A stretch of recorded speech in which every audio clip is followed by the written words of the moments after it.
And welcome back to episode 87 of the Unpaid and Underrated Podcast, a podcast by crew for crew. I'm one of your hosts, Big Keith, and joined as always by my co-host here, Big Joey. Hi, I'm still here. Yes. And we have a special guest this week, and I will let her introduce you by her name herself so I don't butcher it. And yeah, it's because you can't say my name apparently. It's Lara. Yes. Big Lara. Very big. Nope. Well, not that very big. Just Big Lara. Regular Very big, Lara. Sorry. Okay. The biggest Lara. So Yes. as we were getting ready for this, I want to point out that Keith cannot say Lara. No. So, I'm trying. Keith, what is the drummer for Metallica's name? I have no clue. My God. Lars? There you go. So do that, but with an A at the end. Lara. Okay. Nailed it. Okay, but not so not Laura and not Lara. Well, I know Laura's and Lara's, and like everyone's And now very... you know a Lara. Okay. Lara. I'm actually, you really missed the opportunity to go Larza there. That would have been way fun. I was just gonna say Larsa minus the Z, because this isn't Canada, so we don't spell out ZED. Okay, so good stuff. Well, now we're done picking on Big Keith, at least for one segment. What are you drinking tonight, everybody? Or anyone? I've got Liquid Death. Nice. Which one? You got a big Just one, Jesus. the regular one. Well, yeah, like they're all they're all the size of like a baby's arm now. Like they're so for some reason just gigantic. I had an ad on those, like I think it was like I think it was actually now it was a targeted ad. What is it? The company called Misfit something or other, where they like take like stuff that's out of like almost not expired, but just kind of like products that have changed their manufacturing or their distribution. So they just have like all this old stock that they want to get rid of. So this other company buys it and sells it at like 30% off. But I guess Liquid Death is bringing their manufacturing to America, I believe, from what I saw on this is all based off the random ad that I saw yesterday or the day before, because they're making their cans like 20% bigger. So now there's just a This is the bigger. Yeah, so they're trying. So if you go to this specific company that the targeted ad got me on Facebook or Instagram, you can get them for 35% off, but then you got to pay shipping and stuff. So it's probably a wash at that point. We can start a new segment on what's bigger, the can or my beard. And just a heads up, this can actually won. Nice. That is that gives true meaning to the word tall boy. Lara, what do you got? I have something very fancy, which is just a bottle of Northport, Florida well water straight from the tap. High class. All right. You're in Florida. Yes. All right. I got a new one this week. So it's a hop water. It's a mango hop water, and it's pretty good. To give it a 7.5 out of 10. It's got that like slight hint of alcohol, even though it's not alcoholic, but it's just like, I don't know. I like hop waters more than I do like beer almost, I think. Like as far as like it tastes, it's like beer adjacent, but doesn't taste like piss. I don't know. But I've been Are you drinking the wrong beers? Like, are you somebody peeing in your beer? I don't know. I just give me my Mick Ultra, give me water. So, but like the handful of IPAs I've had over the years, when I used to travel a lot with some of my buddies that were big into the IPA stuff, they were always like weird, like pumpkin beer or something. I don't know, just shit that did not jive well with me. We could honestly, I think, if we ever just have a guest bail at the last second, we'll just have a big long talk about beer, and I'll give you all the ins and outs of all the stuff I know and I've tried and hate. It's why I drink the same beer almost all the time now. Yeah, but I know you said like I wouldn't like hops, but I don't know these hops, whatever the fuck's the name brand of it? Just hop water. Yeah. Hop water I'm a fan of. I'd have to try it. I think I've tried 3 of them now, and they've all been like a 7 out of 10 or above. That's because they're watering them down.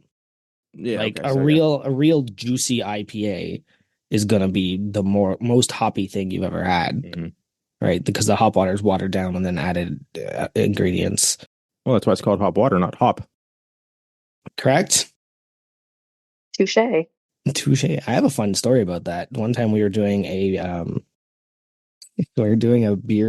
brewery tour, the Steam Whistle tour up here in Toronto. We'd done it multiple times. Every time we go to Toronto, because they had this thing where like your ticket only gets you 2 samples, but if you're there during the week, they don't care. They'll just free pour you as long as you have a bracelet.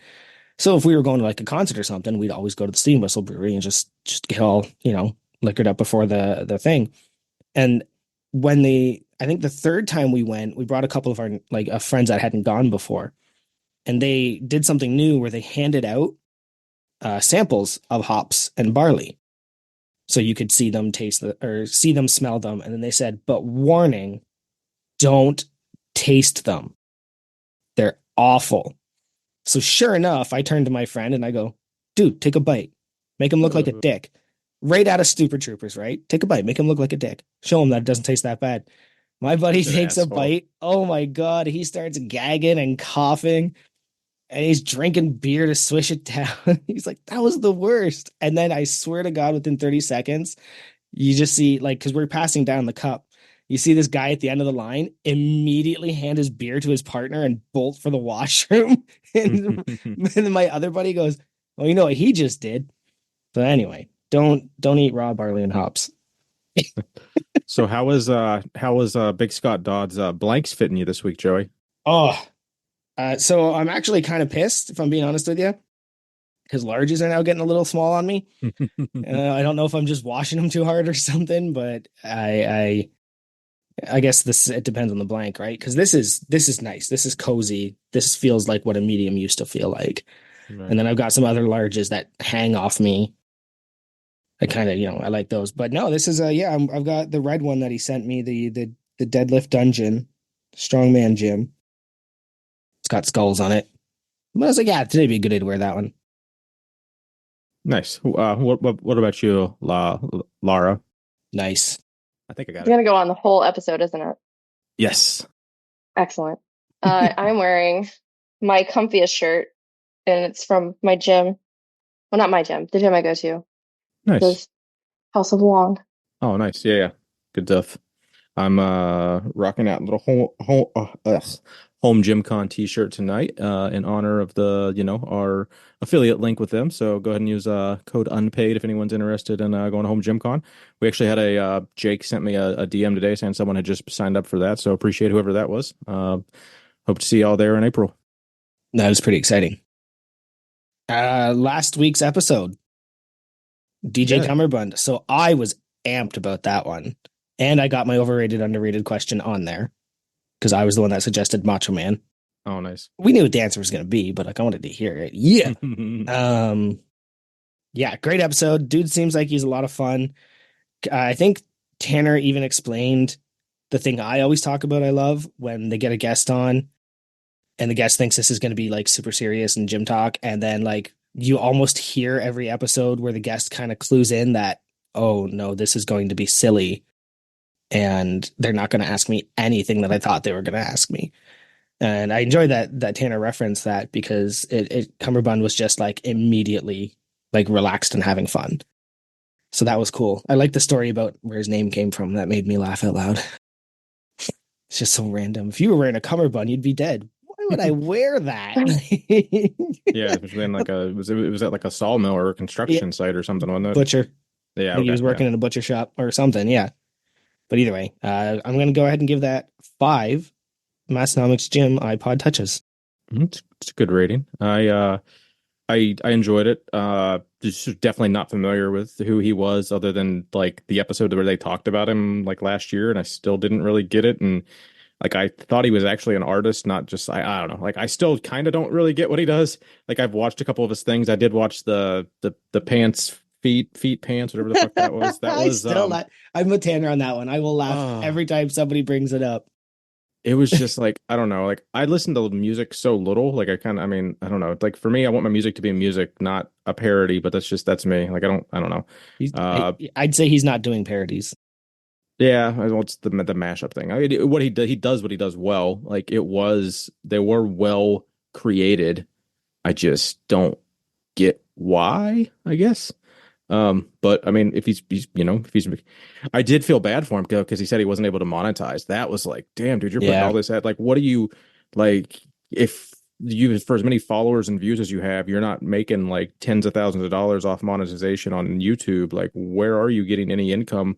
Like, what is his? I would have been curious to see like what is his, if he has a full-time job, if he is a legitimate DJ that like goes and still hustles on the weekends and shit. Like, does he play his own shit? Like, does he get hired to do his own stuff, or is he solely just put out content? And but if he does that, like, unless he pushes it all, unless he like only has his money from his Patreon and shit, like I don't know how he's making ends meet. So that would have been interesting to learn a little more about. But you could tell they were excited. I don't.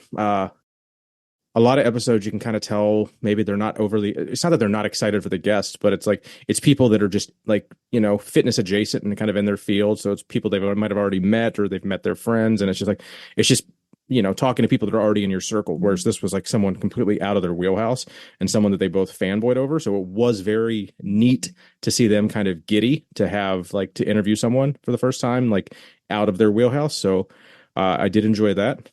So for all those reasons, we'll go ahead and give it the 5 Massonomics Gym iPod touches. Lara, that's up to you. What'd you think? Well, I have to confess, I haven't finished it yet because I was hate reading a book and I just had to finish it. So it like cut into my podcast time. But what I did finish about halfway through, it's for sure 5 iPod touches. No, that's fair. That's a good rating. We'll go ahead and we'll let big Kevin tie that up and see if it what the mean medium mode is for us, and we'll get back to you next week with that average. Did you guys see the 7 days of chicken bake that Tanner has been orchestrating?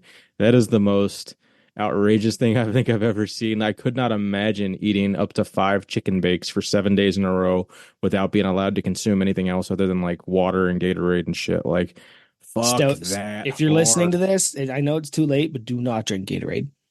Don't you don't need any Well, yeah, I electrolytes. didn't You even think don't about. Well, need yeah, like, oh my God. If I were them, I'd be drinking greens. yeah. I'd be smuggling some of those greens in just to make sure I'm getting any type of fiber. Because it's like but Tanner's insane, so it made me laugh so hard when I saw that he was thinking of Yeah. doing it. It sounds like a really bad idea. Hmm. Hmm. I mean, if they can get content out of it, like even if it's only a reel, but if that reel pops off and they get like, a few 100,000 views or something, and that equals like 10 t-shirt sales and 5 podcast downloads, I mean, it's worth it. Like it's only going to cost them like under $500. Like there's no, 'cause I think initially it was 5 per day, and at like 5 per day times 7 days, it was only going to be a couple hundred Max. bucks. Yeah, It was max only, five yeah, per but I, day. but I think he pulled those restrictors off. So if one of them wanted to fucking buy like 20, like, I mean, regardless, I can't imagine it's going to cost them more than $600 to feed all three of them. And I don't think they're all three going to fucking go all the whole week. I think someone's going to tap out, like, or they might not publicly tap out, but they'll just be like, yeah, I'm good. I'm just going to eat the one a day and go back to my normal stuff. But I would be curious. At least one of the guys is crew that hasn't been on the podcast. We might be able to get big. I always butcher his name, but I know his name. But the one that looks like the more muscular version of Big Matt. Sam? Yes, Sam. Yeah, yeah. So Big Sam hasn't been on the podcast. So I think I would say if Big Sam can hold out all 7 days, we'll get him on the podcast in the next couple of months, and have him tell us about his chicken bake fiasco, and the poop story's got to be epic coming out of that, because I don't know, they're either going to be nonstop or they're not going to happen. Like it's going to be one of the two. Like there's no way you're staying regular with putting that in your body and only that in your body. Like something's got to change. Ugh. I don't even want to think about that. Yeah, that's what I meant was a bad idea. Yes. To eat it. I mean, it just Yes. sounds like no. Yeah, that would definitely play with my intestines. Not fun. Anybody get a chance to watch the new YouTube video that Tanner put out today? Fun story. I fell asleep through it because I was laying on the couch and thought, no, I got to get ready to watch this. But at 7 o'clock this morning, I turned to Morgan or whatever time I woke up, and I was like, today's going to be long. I'm already tired, and I've been up for half an hour. And sure enough, I got home from work and ate dinner, and then I sat on the couch and said, all right, I'm going to watch this video. And then I was out, and I woke up because obviously it's Tanner's voice the whole time. I woke up in the middle of the DJ Cummerbund because it went directly into that Oh afterwards. yeah. I got you. It was pretty funny. Not that the video was boring or anything. I was just so exhausted. It doesn't matter what was on the TV. I was passing out. Yeah, I feel that. I wish they would. Sometimes I wish they would come out at like 3 o'clock on Thursdays, because usually by 4 o'clock I'm already home, and then I'm already like trying to like do like watch TV with my wife or something. To where if it came out a little bit earlier in the day, I could just watch it while I was like, I could watch it in the background, or just have it playing while I'm driving home or something. Not that I don't want to necessarily be watching YouTube while I'm driving, but I could just have it on in the background and consume the Yeah. majority of it that way, just for the content. But I'm glad to at least put them out on Thursdays. I think for a while they were doing Fridays, so I'm gonna just go out on a limb and say, just for our ability to to review them weekly. They have switched to a consistent Thursday release specifically for us, so we have some more content under our general topics. And even if that's not true, I'm going to believe it is either way. So that's where I'm at. Yeah, I haven't seen it yet either. My YouTube watching is usually in the mornings, like before the kids go to school. And so tomorrow morning is probably going to happen. Hey, there you go.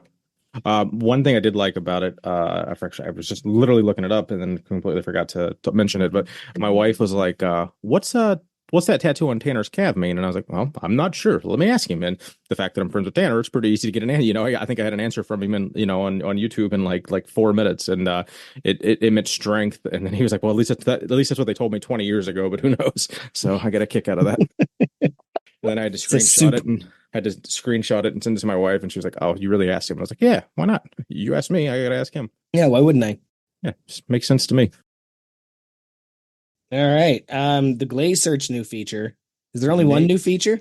Well, I'm sure there's 27, but Nate just I'm pretty sure Nate has to update his resume on LinkedIn that he's like, you and administrator, as well as the Glaze Search administrator, and then list all the features that he's created for it specifically. No, but I think what he added this week was you can just get a random movie recommendation. It's one of the features on there now, so it'll pull one of the 4,000 or so ratings to just give you a hey, watch this. So I don't know where he pulled that one up out of his butt at, but he seems to be having fun with it, and we're not going to stop him. So it's just I don't think we could. No, he's I don't even if we tried. Like there's so many other things like we've been trying to get we've been trying to get someone to make up a I am crew video, and Nate's over here spending 17 hours on Glaze Search feature that he's going to use himself basically. But we can't get I am crew to go viral yet, but we're maybe someday will help someone out there will help us make a YouTube video, because I think Tanner specifically said if someone makes a video, they'll post it to YouTube. So this is the challenge to any crew listening that just wants to literally make some kind of a reel or a slideshow or any kind of video, and we'll get the I am crew music in the background, and it'll we'll see if we can get it to go viral on YouTube, or at least make it easier for people to access and listen to. Yeah, definitely get a recording of it with a proper microphone and backing track too. Might not hurt, but that sounds harder than it is to say. Well, speaking of hard, are you doing some hypertrophy work that's probably not the easiest? No. It's like, so I was doing yesterday's workout, and it's like week 3 of hypertrophy, and it's like, oh, you're testing your 6 rep max today, right? RPE 10. I'm like, okay. And I do it, and then it still has me doing another 36 fucking reps. And so I was just like, it's hard work. Yeah. I'm not like sweating and dying or anything. Like, I'm not upset. I was just in my head thinking like, can somebody who understands this better than me explain the benefit of completely exhausting yourself and then still doing another 6x6? Yeah, that seems I don't like, my head can't grasp the logic, because either A, then you didn't exhaust yourself at RPE 10. You did not do a 10 rep. Mm-hmm. Yeah, you didn't do your max because you had more to do after, or those sets are going to suck. Yeah. And essentially the rule I got, or the answers I got from the crew, was stop whining. You're doing it wrong. You're doing this wrong. But I was like, no, I'm literally just curious as to like what the methodology is behind that. Right. Because in my head, like, it just doesn't make sense. And I got no good answers, except for Jake finally ended up just private messaging me being like, okay, here is the thing from Juggernaut that explains that. I was like, that's all I wanted.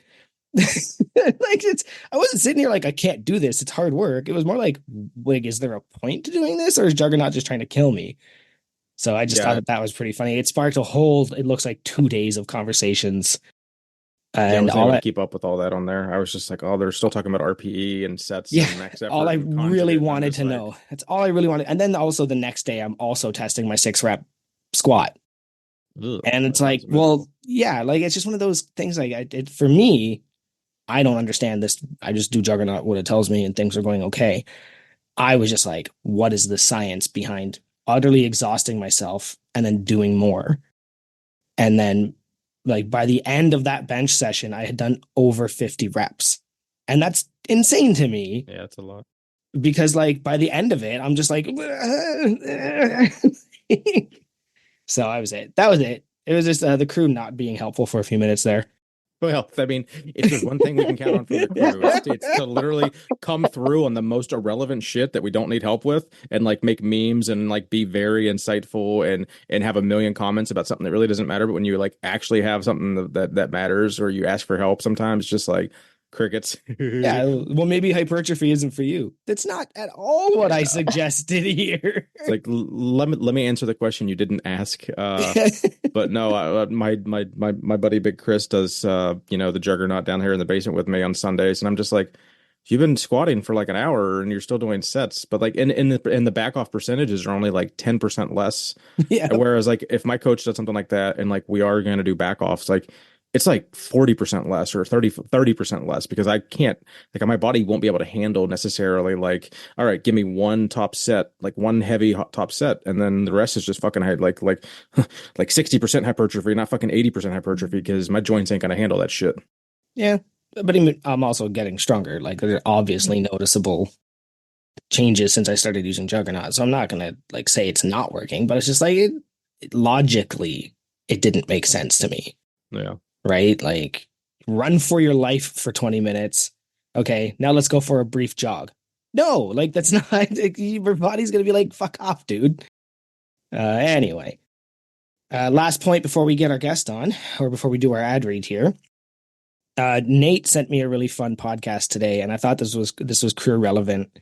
Speaking of you saying you don't understand DJ Cummerbund. Yes. And essentially it was The Art of Manliness, which I don't know if you guys have listened to. I've never heard of it. Surprise. And the guest on there wrote a book about reclaiming fun in your life and how important that is, to pursue, to measure, and to actively think about. And he said that it reminded him a lot of my approach to almost everything. Mm-hmm. But particularly, I'm imagining he's thinking of my approach to powerlifting meets. And then what I do in the crew is just like basically just having fun for the sake of fun, and how much healthier that is as adults because we don't do it. You know, we tend to think that everything requires a purpose and everything requires some sort of higher level thinking, and there's so many of us, and if you're listening to this and this if this resonates with you, then sometimes maybe you just got to give in and just be utterly and purposelessly silly and fun for a little while. So I do want to encourage everybody to think about that, and think about the last time you genuinely had fun and you were at your happiness. And, we don't have to do that right here, but like if you're thinking and you're listening and, you're going about your day afterwards, think about that. And if you don't have an answer, that's fine. That's not your fault. But maybe the next time it comes up, it's time to plan for some fun. So big up to Nate. I have a question about that. Okay. So I don't know if you're familiar with the types of fun, like type 1 fun, type 2 fun. She labeled them as real fun and junk fun. Oh, okay. Is what her labels were. Okay. Well, it sounds like I'm down for both of those types of fun, but type 1 fun is you're having fun while you're doing it. You know you're having fun. And then when you're finished, you look back and think, wow, that was a lot of fun. Mm-hmm. Type 2 fun, when you're doing it, maybe you're not realizing that you're having fun, but then after the fact, you're like, wow, that was a lot of fun. Mm-hmm. So I would say like doing some sort of athletic endeavor that's challenging, type 2 fun. Maybe in the moment you're like in pain or whatever, but then when you're done, you're like, yeah, that was awesome. That was fun. Mm-hmm. Maybe a 6-rep max on bench. Exactly.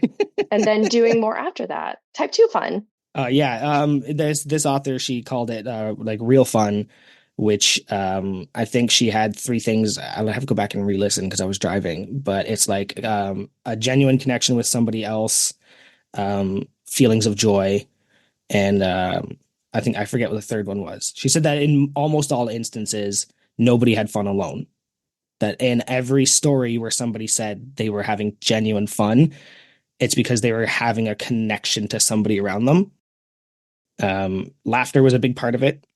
So like I would say the last time I had like real genuine fun was the powerlifting meet, dancing around, singing my stupid "Don't Shit on the Platform" song. Like that was fun for me.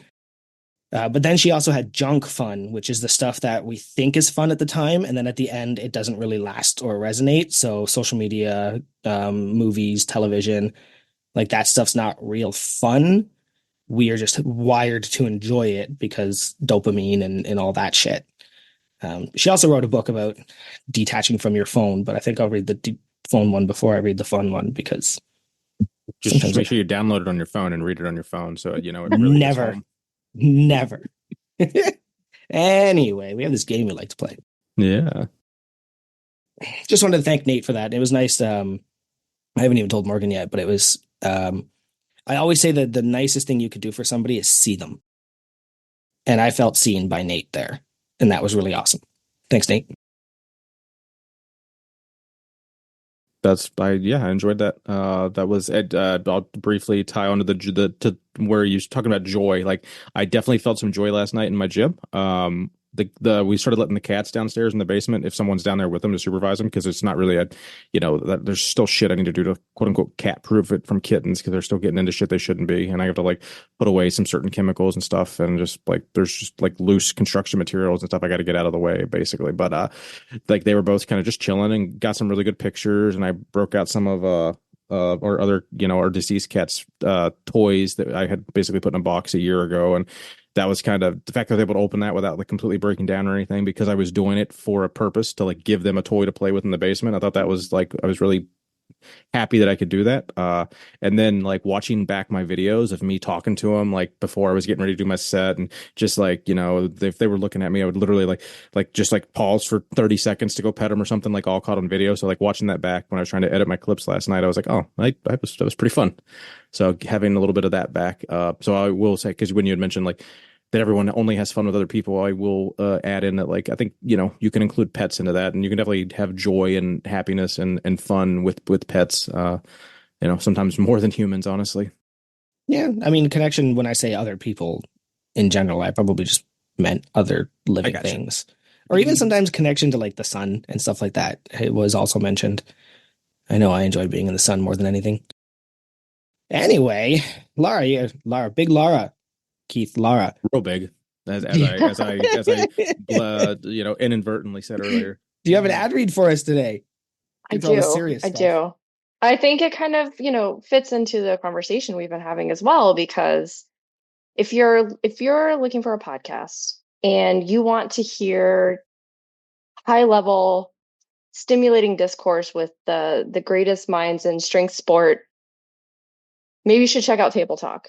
But if you're just looking to have a good time, laugh a little, have some tomfoolery, some silly goose moments, well then Massonomics is where you need to be. There you Tomfoolery, that's a good one. go. That works. I Good. like the misdirect there, little bait and switch. I enjoyed that. I was like, oh, she's pulling a zinger on us. Good. Well done. Thank All you, right, thank you, thank you. all right, should we get our guest on the horn? Yeah, let's kick all these looky-loos out and see if we can't track down the guest. Okay, I believe they have logged in yet. Big Lara, is that you? That's me. All right, welcome to Unpaid and Underrated, the silly podcast about nothing. So I guess the first step, the first question, you are active, but I would say that you're not overly active in the Discord. So a lot of the questions we're going to be asking are new, and hopefully some people listening get to know somebody who's, what we call the lurkers. Um, Yes. yes. So first question is, what brought you to Massonomics? Was it Jordan? Um, Probably inadvertently, because the gym Jordan has, as most gyms do, have, well, cool gyms have banners and whatnot. And Massonomics banners are of course in the gym. And I'm never one to like have a question and not find an answer to it. So I was like, well, what's this Massonomics? And then I find out, oh, this is a podcast. And so I love podcasts. So of course I have to start listening, and like I'm pretty particular about the podcasts I will give my time to, just because like if your audio is bad, like I'm sorry. I just in Yeah, this day and age, like I just can't. I yeah, can't. Keith, plug in your Yeah, microphone. the last 5 episodes should be money. Yeah, much better. But so that like hooked me from the beginning. That's like step one. And then I am always down for a silly goose time. And so then I realized like, oh, this, I mean, exactly what I said earlier. Like this is the place that I need to be Hmm. when I just want to like listen to some friends have a conversation. You found your people. I found my people. Okay, so on Discord, you're obviously just Big Lara. What's your Discord or Yeah. what's your Instagram? Can we seek you out? Yeah. So it's Lara Running Wild, and Lara. There's no U. And I have to say the great irony of being Big Lara in this setting is that I'm only 5 feet tall, and I compete in like the 114 class, so I'm like definitely not big, but I'm big in spirit. I'm Oh, big in spirit. when you're here, you're big. Yep, There we go. we are all big affiliate. So what's the time frame on that? Like, how long ago do you think you actually like when do you think you first sought out the podcast? It's hard to say because my relationship with time is pliable. And I don't I have a really hard time keeping track of like when things happen. But I know if I like try to think back, it was probably to the beginning of 2022, Okay. I think. So So, yeah, at least a couple years. Like yeah. part of me after booking you was kind of afraid. I was like, oh man, did she just join like a month ago and only listen to a couple episodes? Because like I wasn't sure if like you had only joined when Jordan Wong did his episode like what maybe 2 or 3 months ago, and so I was just, but I was like, either way we were gonna run with it, and I was kind of intrigued to be like, well, what's it like to interview someone that might possibly be that new to crew, new to Massonomics in general. So new to crew, but at least 2 years listening to the podcast. So that actually jived with a lot of people. Yeah, there's people from 2016 all the way up to just like even this year. So it doesn't really matter. You're all crew. You're in the Discord. You're a supporting member, so you're just as welcome to be here as anybody else. And we just like getting Yeah. that backstory. Essentially, it's always nice to kind of see where people, the fact that everyone still gets it, no matter if you really came on a month ago, 2 years ago, 6 years ago, like 95 to 98% of the people still get it. Like there might be a couple people that just kind of don't, and they probably will never make it on the podcast and will eventually see themselves out of the Discord, I'm sure. But like I feel like we all Charge back. yeah, I feel like we all pretty much get it. And the ones that don't are pretty obvious. Yeah, I'm kind of confused to begin with how somebody gets in the crew without understanding what's going on, because Yeah. I mean, it's not like we're hiding the fact that this is we're not hiding what we are. So, yeah, I mean, you like really have to have some like mental gymnastics to get into the crew, Yeah. not understanding what the crew is about. These guys are doing a chicken bake challenge for 7 days. I better get in there and be real serious. Yeah. Yeah. Yeah, Let me question your life let me pick questions. fights in Discord with everybody. Let me like call people petty multiple times that are like established members of crew, because there's definitely some of that in the last 6 months. I'm like, oh, okay, you just want to pick a fight with people. Okay. Yeah, and that doesn't usually last long. No. Oh yeah, somebody must have called you petty. Yes. Yes. Like I remember that, but No, like, oh, I bet that Keith was does. 1,000,000% a thing. And then I like stated my reasons of why I had that opinion. And then he reiterated that I was petty. And I was like, oh, okay, we're not going to get along. So I'm just going to block you. Yeah, well, we can talk about that later. I would say I don't necessarily disagree sometimes. Oh, well, yeah, but it was just I'm allowed. that instance, someone you could just tell they were picking a fight just for the sake of picking a fight, and I didn't need that drama in my life. Only Because I get to fight I'm my all friends. about the joy and being silly and The being fun. happy. Yeah, the fun. That wasn't fun, and I need fun in my life. That wasn't fun, being called names. So Lara, have you purchased anything from Massonomics yet?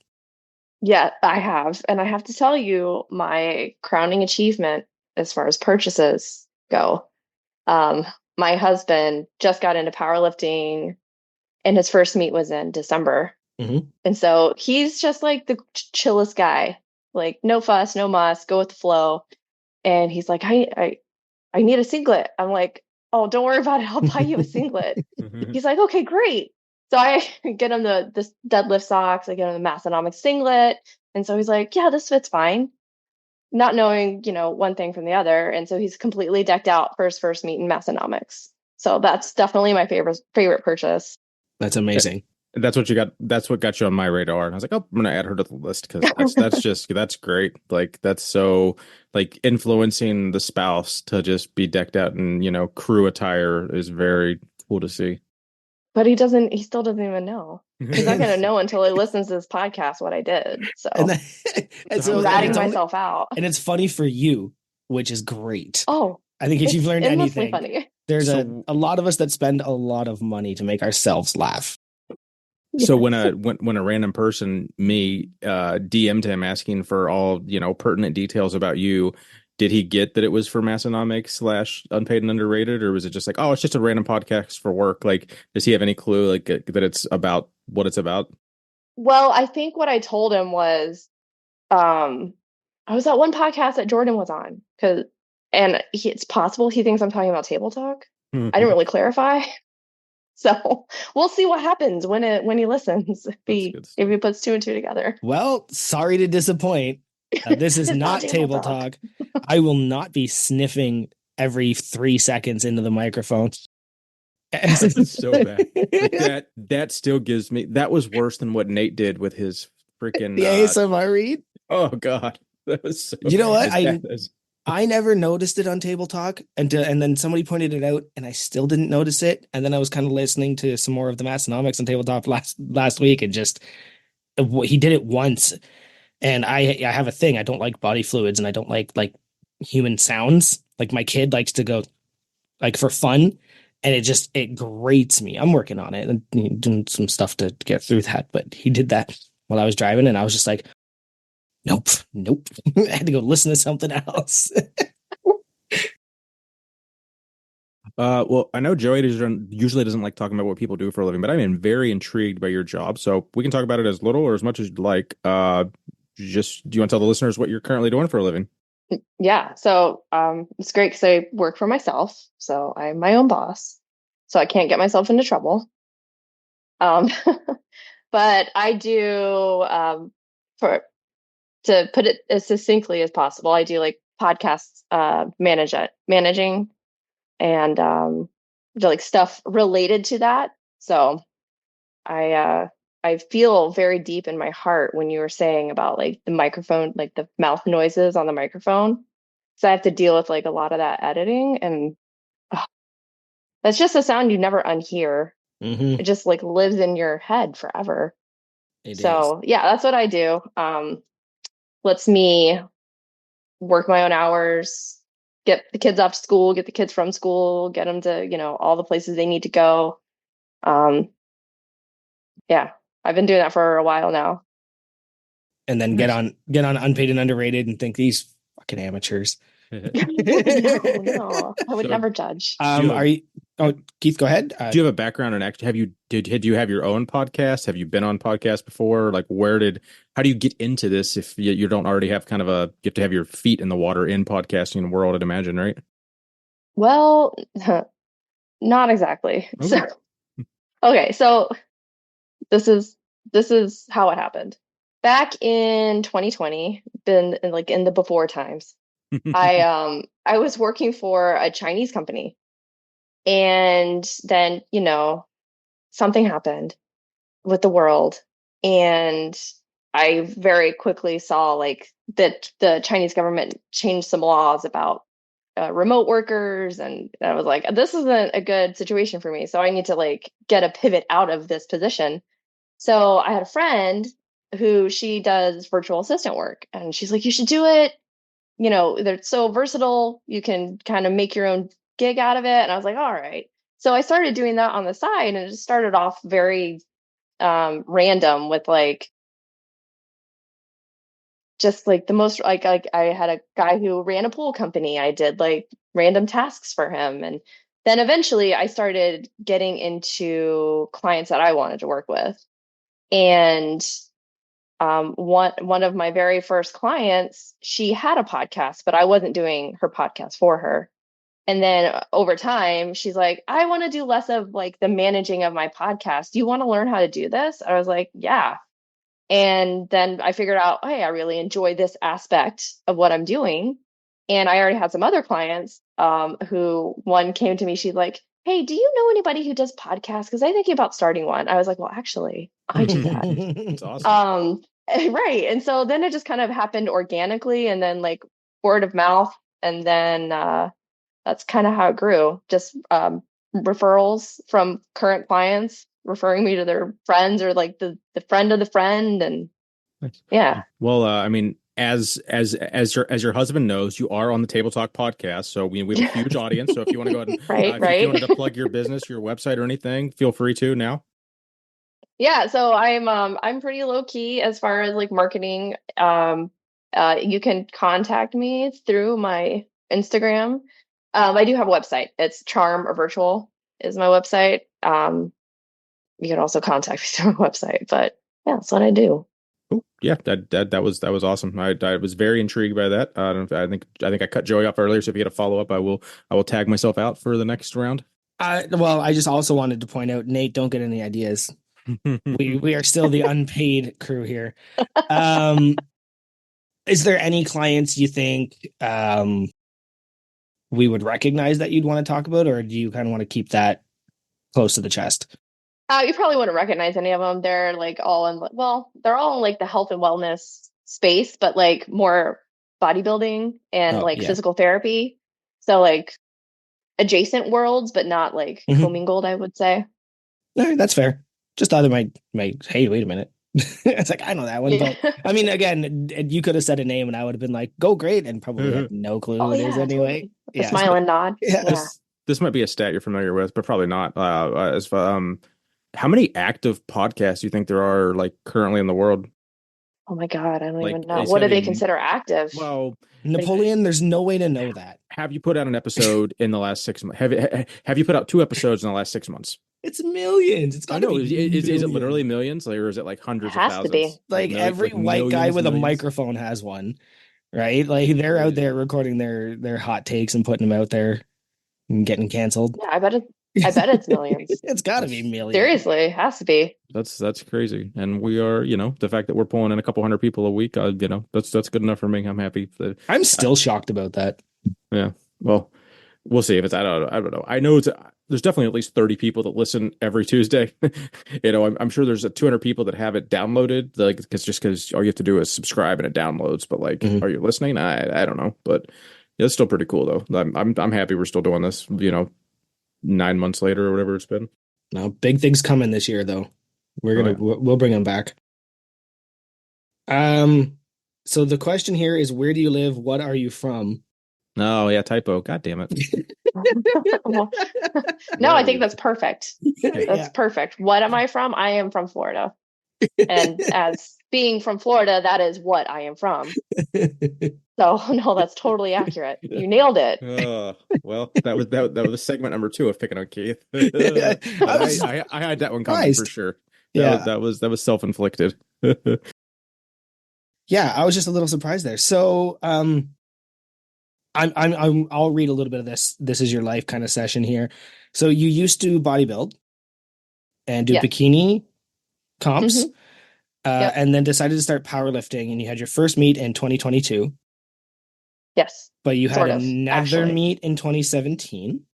Yeah. And Mhm. the quote Yeah, you here know. is, I know nothing about it except she didn't like it. So tell us and Jordan why you didn't like it. So I am the type of person who like I get an idea in my head. I'm like, yeah, that sounds great. I know nothing about this, but I'm going to do it. Mhm. So back in 2016, I got to like backtrack a little to give you the full picture of how just like dumb I am with jumping into things. Back in 2016, I sprained my ankle. And then because I come from a running background. So I sprained my ankle.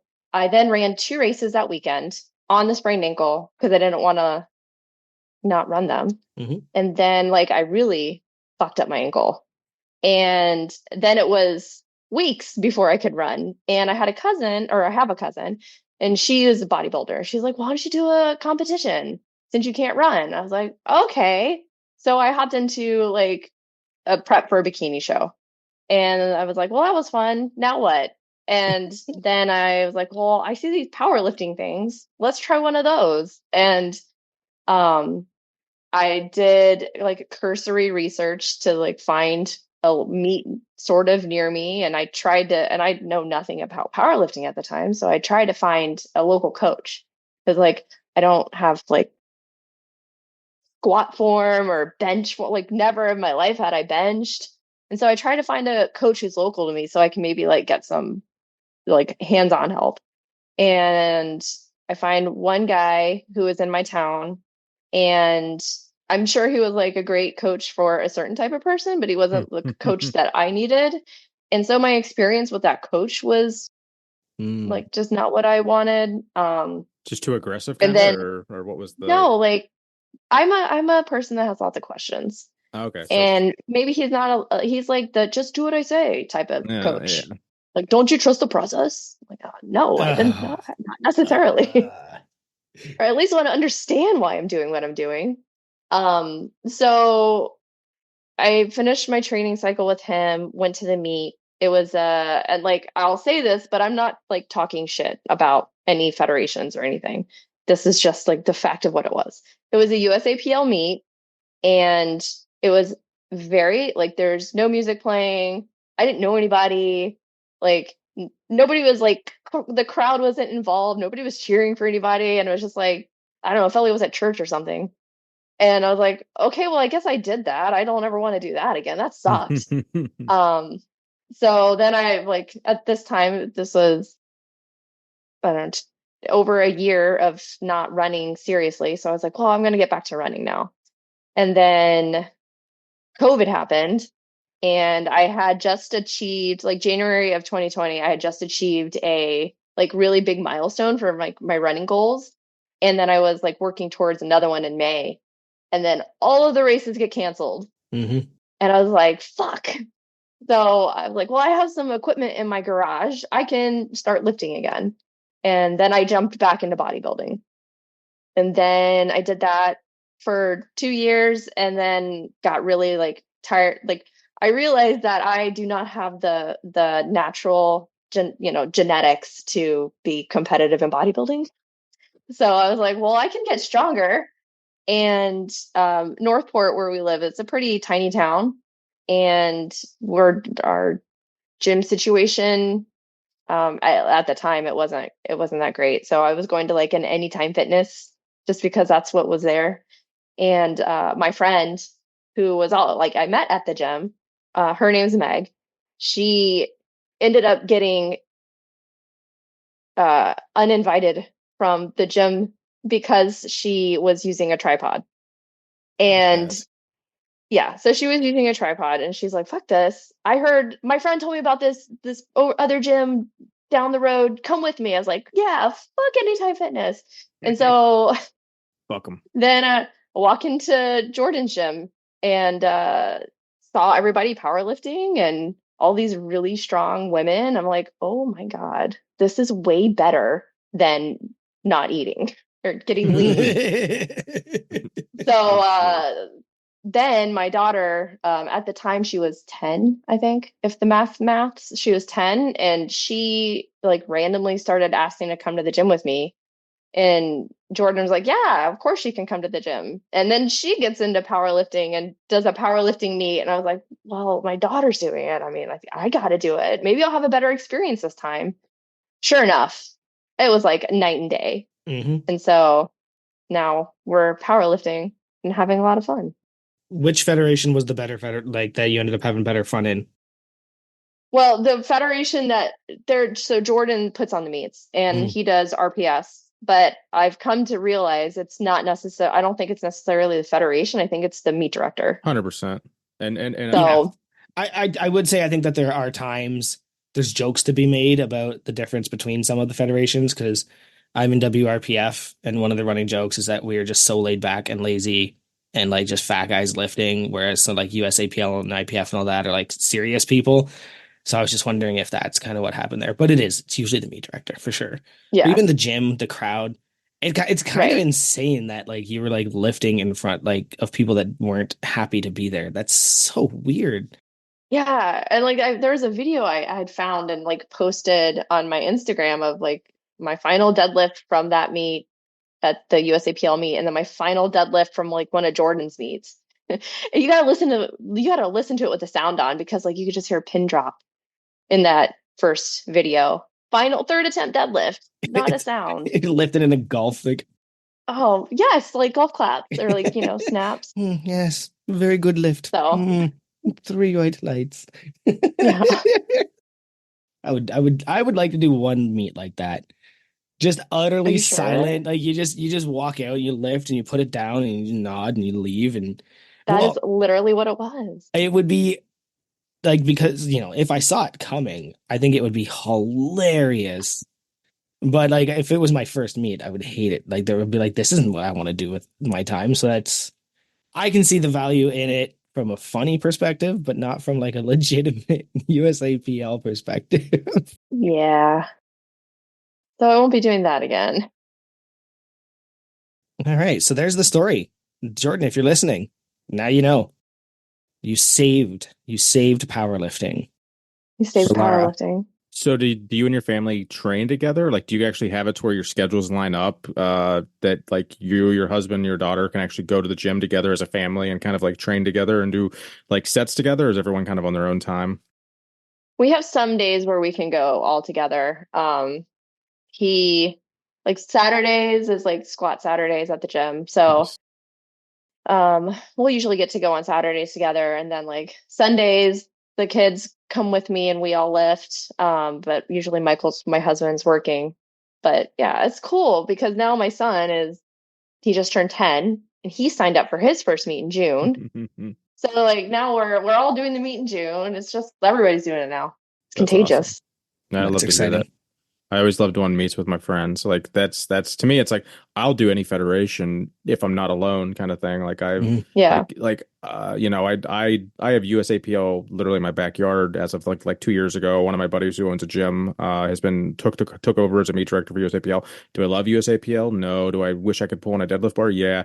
Is it a lot cooler to do a meet that's 5 minutes from my house versus driving 90 minutes? Fucking A, you're right, it is. And I can still Yeah. like I can at least get 3 or 4 people that are my buddies to come like help me and watch me and hang out with me, even if they're not competing.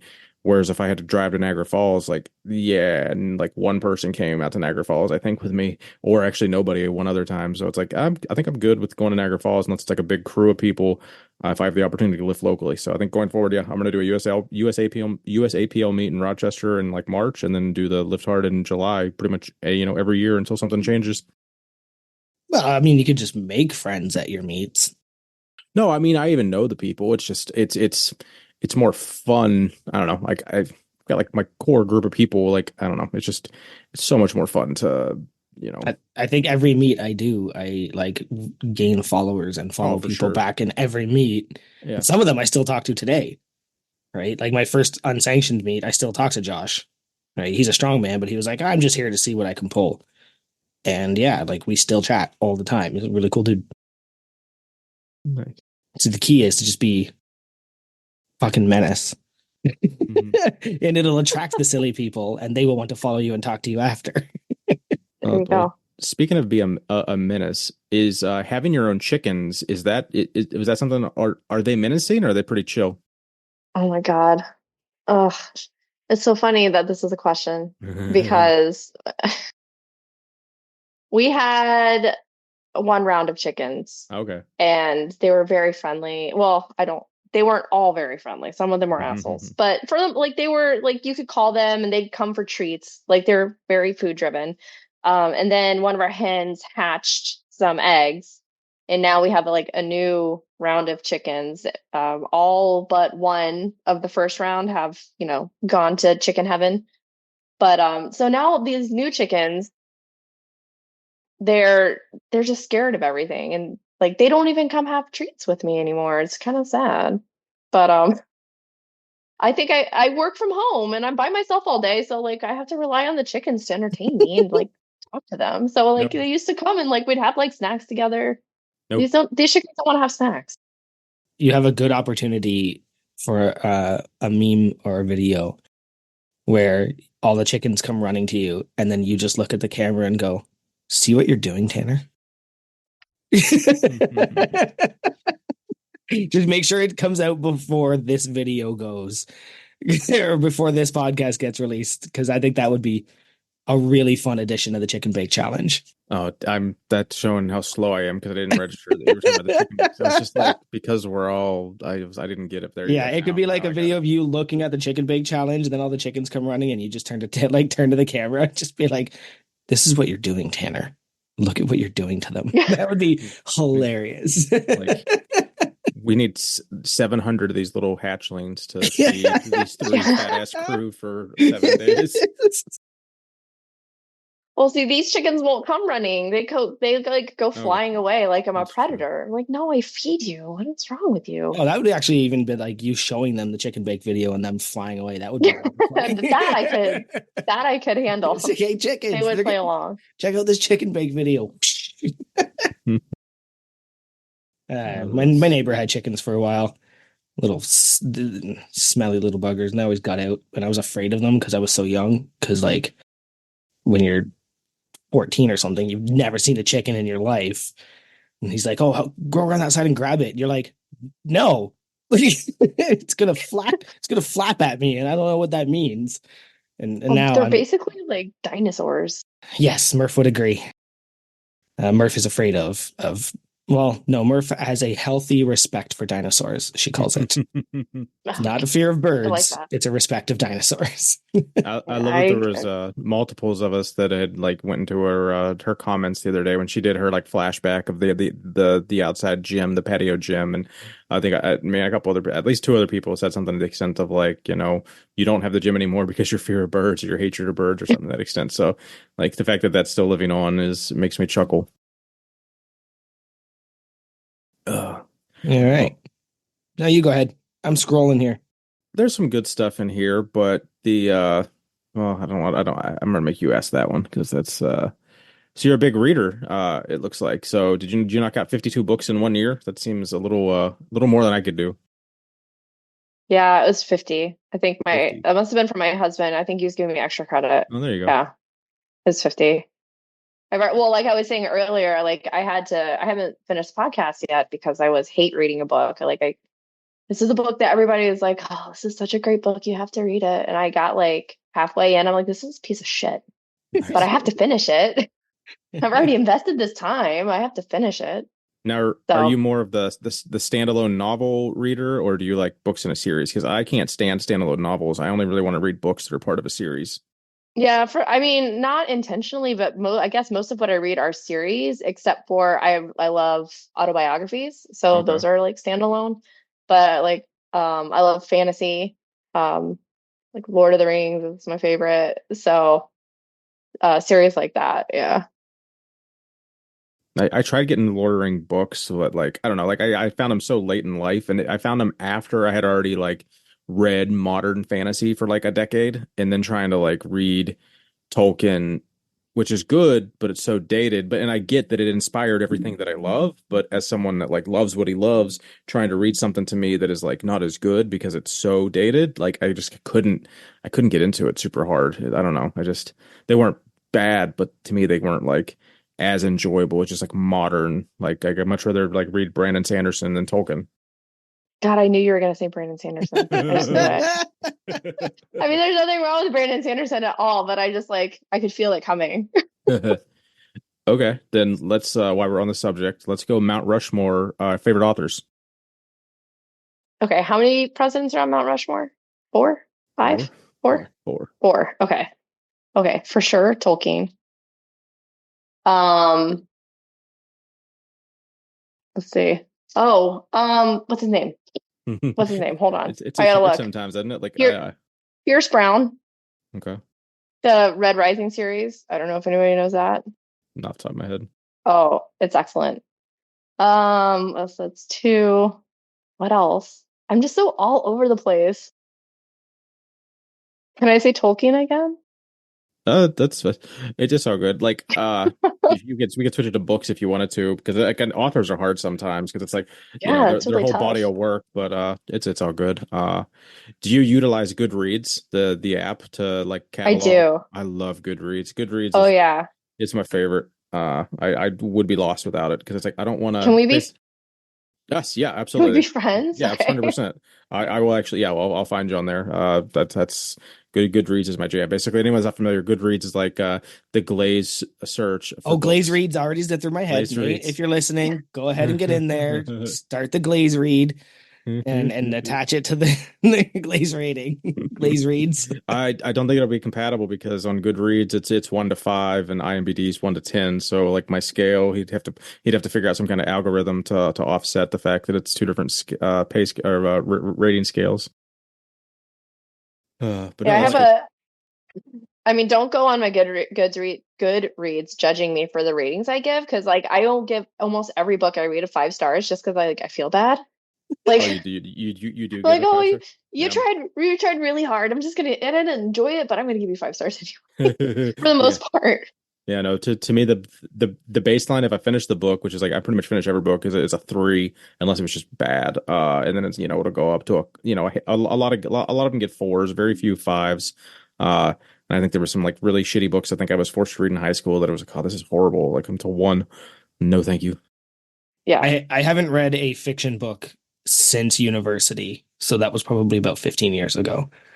Pretty much only read nonfiction at this rate.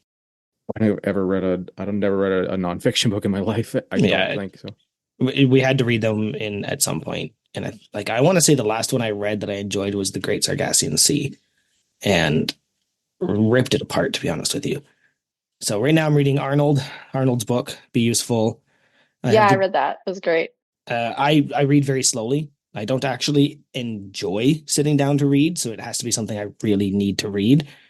And then I have the John Moxley autobiography going. He's a wrestler. And those are the two I got going. And Starting Strength.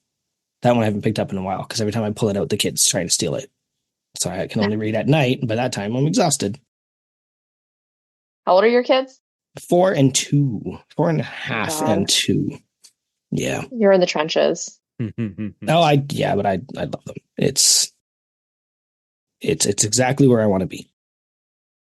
That is amazing. I've found as my children have aged, I'm definitely like more for the older children. That's Mhm. more of my jam. I was not thriving when my children were 5 and under. So Yeah, I definitely. Well, I mean, when I say it, that it's where I want to be, a father in general. So I will grow with them, and I'm sure at some point I'm going to miss the kid they were, but that just gives me a chance to love the kid they are. there you And go. speaking of that, one starts screaming because she's like, "I want to interrupt you." Uh, okay, so we were ragging on him for saying Lara wrong. We understand that words like oil, boil, My and stuff God. are well, we get ragged on all the time. I don't know how many episodes you've listened to. My Canadian accent gets called out at least once an episode.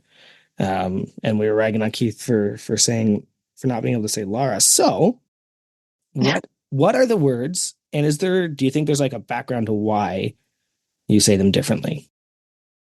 Oh, absolutely. It's because I was born and raised in Florida. And my mom is originally from Tennessee. My dad is originally from South Carolina. So I have very Mm. two distinct Southern dialects that I grew up with in my house, plus Florida redneck. And you amalgamate the three of those, and you turn out with me. My children, my daughter, she's relentless. Like I will change my word choice just so I don't have to say a word with like OIL in it around her because she's relentless. She's brutal. But That's like Kids great. are brutal. Yeah.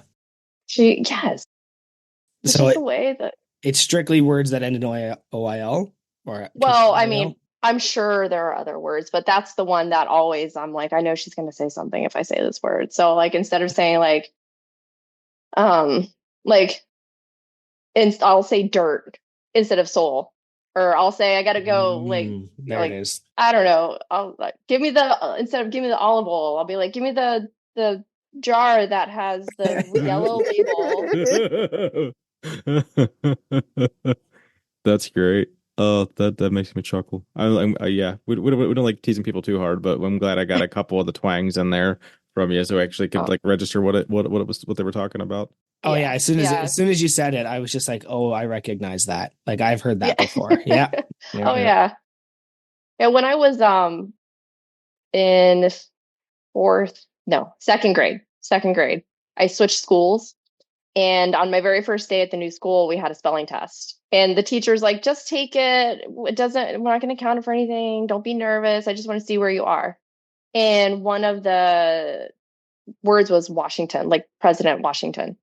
And I was like, all right, W, blah, blah, blah, blah, blah. And I turned in my spelling test and I got everything right except for Washington. Let me tell you why.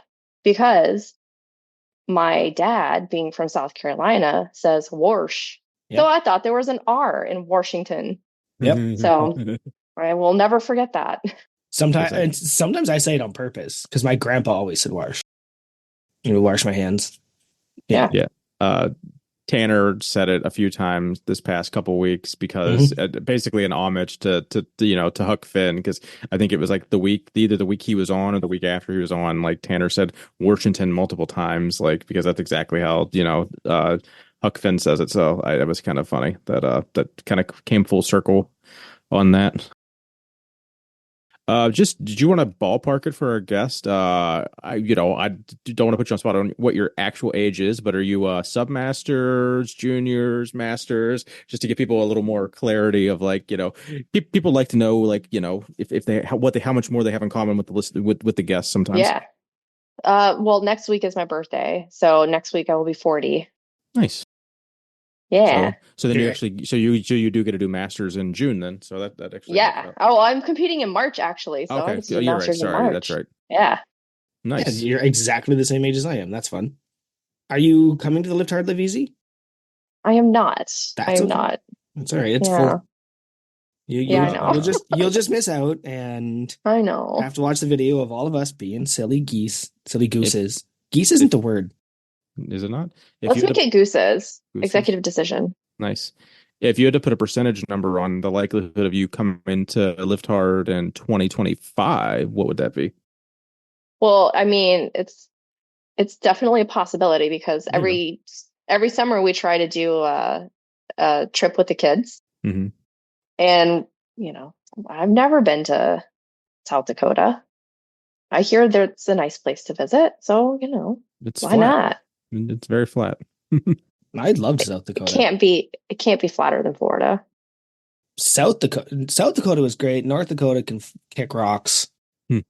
Minnesota is wild because we drove right through Minnesota and like just utterly wild. I haven't been to Florida or anything that way at all. God, yeah, South Dakota's gorgeous. No, it is flat though. Like you said, like it's flat. So we got a story here. Might be a little embarrassing. So if you don't want to tell it, don't feel that you have to. But do you have a story that involves a Boy Scout troop hiking through the woods? Yeah, I sure do. Um, so funny because I told my husband, he's like, what am I supposed to tell them? And I'm like, he's like embarrassing stuff. I'm like, oh, you can't embarrass me. He's like, oh, no, this isn't even okay. So I was doing a race. I was running a race, and I like trail races are like my favorite. And I was doing this was a 50-mile trail race, and it was in like a swampy area of Florida, and I was just not having my best day. So I'm probably 8 or 9 miles from the finish, maybe fewer. I don't quite remember. And I just got to the point where I was like so over running. I was over the day, I was over the race, I was done. And I just had a really bad attitude and like I had to go to the bathroom. And so, you're trail running, you just go in the woods.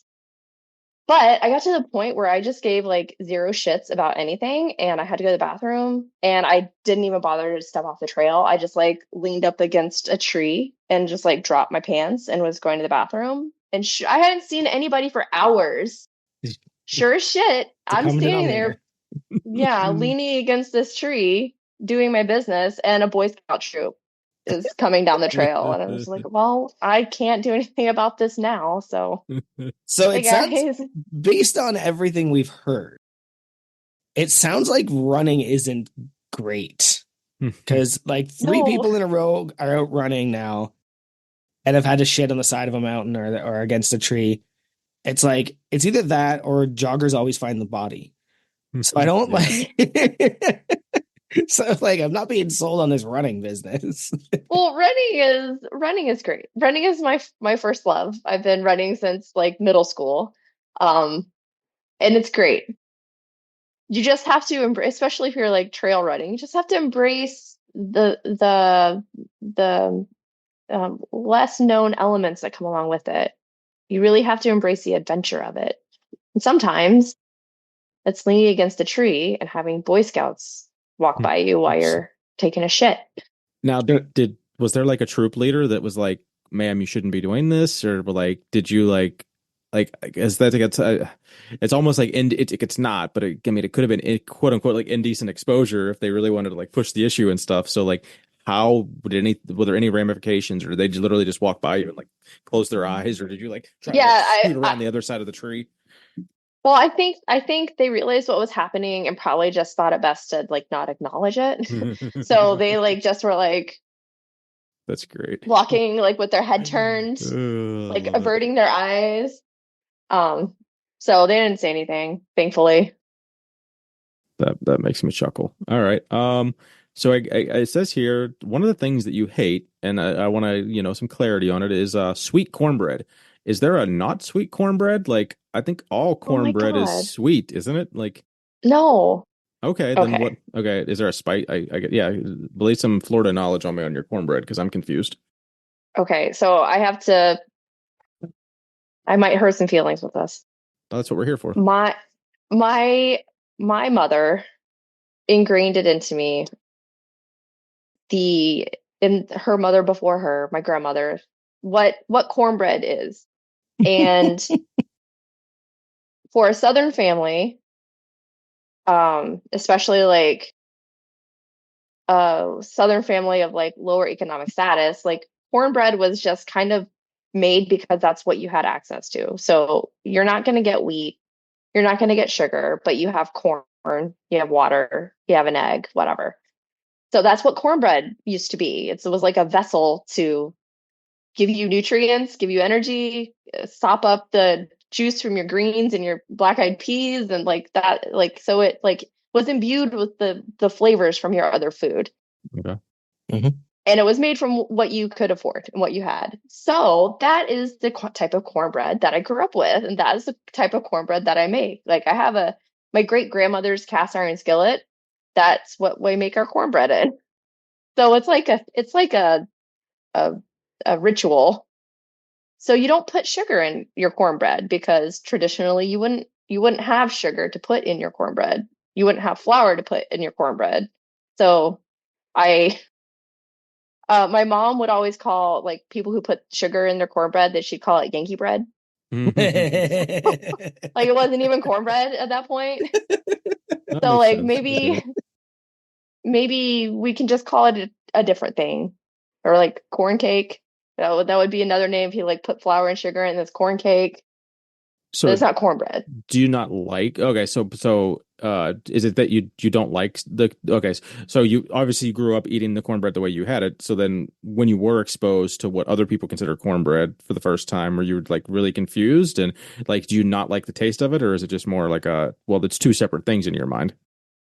It's two separate things. Like I don't recall the first time I had like different type of cornbread, but I'm sure I didn't even realize it was cornbread because it's very different. Mm-hmm.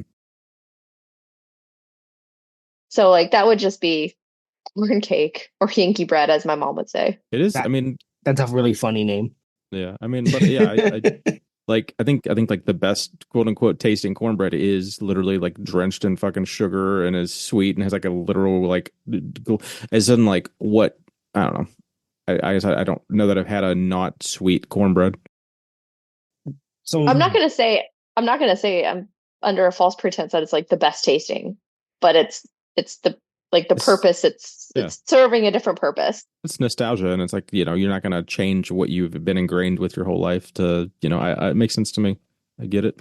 I like I've said it before. I don't know if I've said it on the podcast before, so but I don't eat bread almost at Mm. all unless it is a delivery for food. Like I will eat Right. sandwiches, but like bread on its own or any type of what I call confection, I just don't eat. And it's a funny story this morning. Morgan made protein muffins. So she used my delicious ghost protein powder and she added like strawberries and like they tasted good. And I swear they were the size of, you guys wouldn't know the size of a toonie, but they were like, it was like 3 inches across. So it was almost nothing. And I ate half of it and I finally turned to her. I was like, eating bread is such a goddamn chore. Like this is So so much much chewing. chewing. There's so much biting. It's crumbly. Like it tastes great and I appreciate all the effort you put into them, but like I have no desire to finish eating this because of all the effort I've had to put into eating this. And I know that's probably one of my weird key things, I guess we'll call it, like my weird like Keith things. That's like so my weird. having a strong opinion about something is considered a Keith thing. But well, just Fuckers. having like an Yeah, arbitrary, almost arbitrary feeling that's true. opinion, No, I got you. like I am gonna take a hard line on this. Bread I sucks. I'm a hard line taker, but I have justifications for all my hard lines. So, uh, I tried, honey, if you're listening. I tried. It's so much effort to eat bread on its own.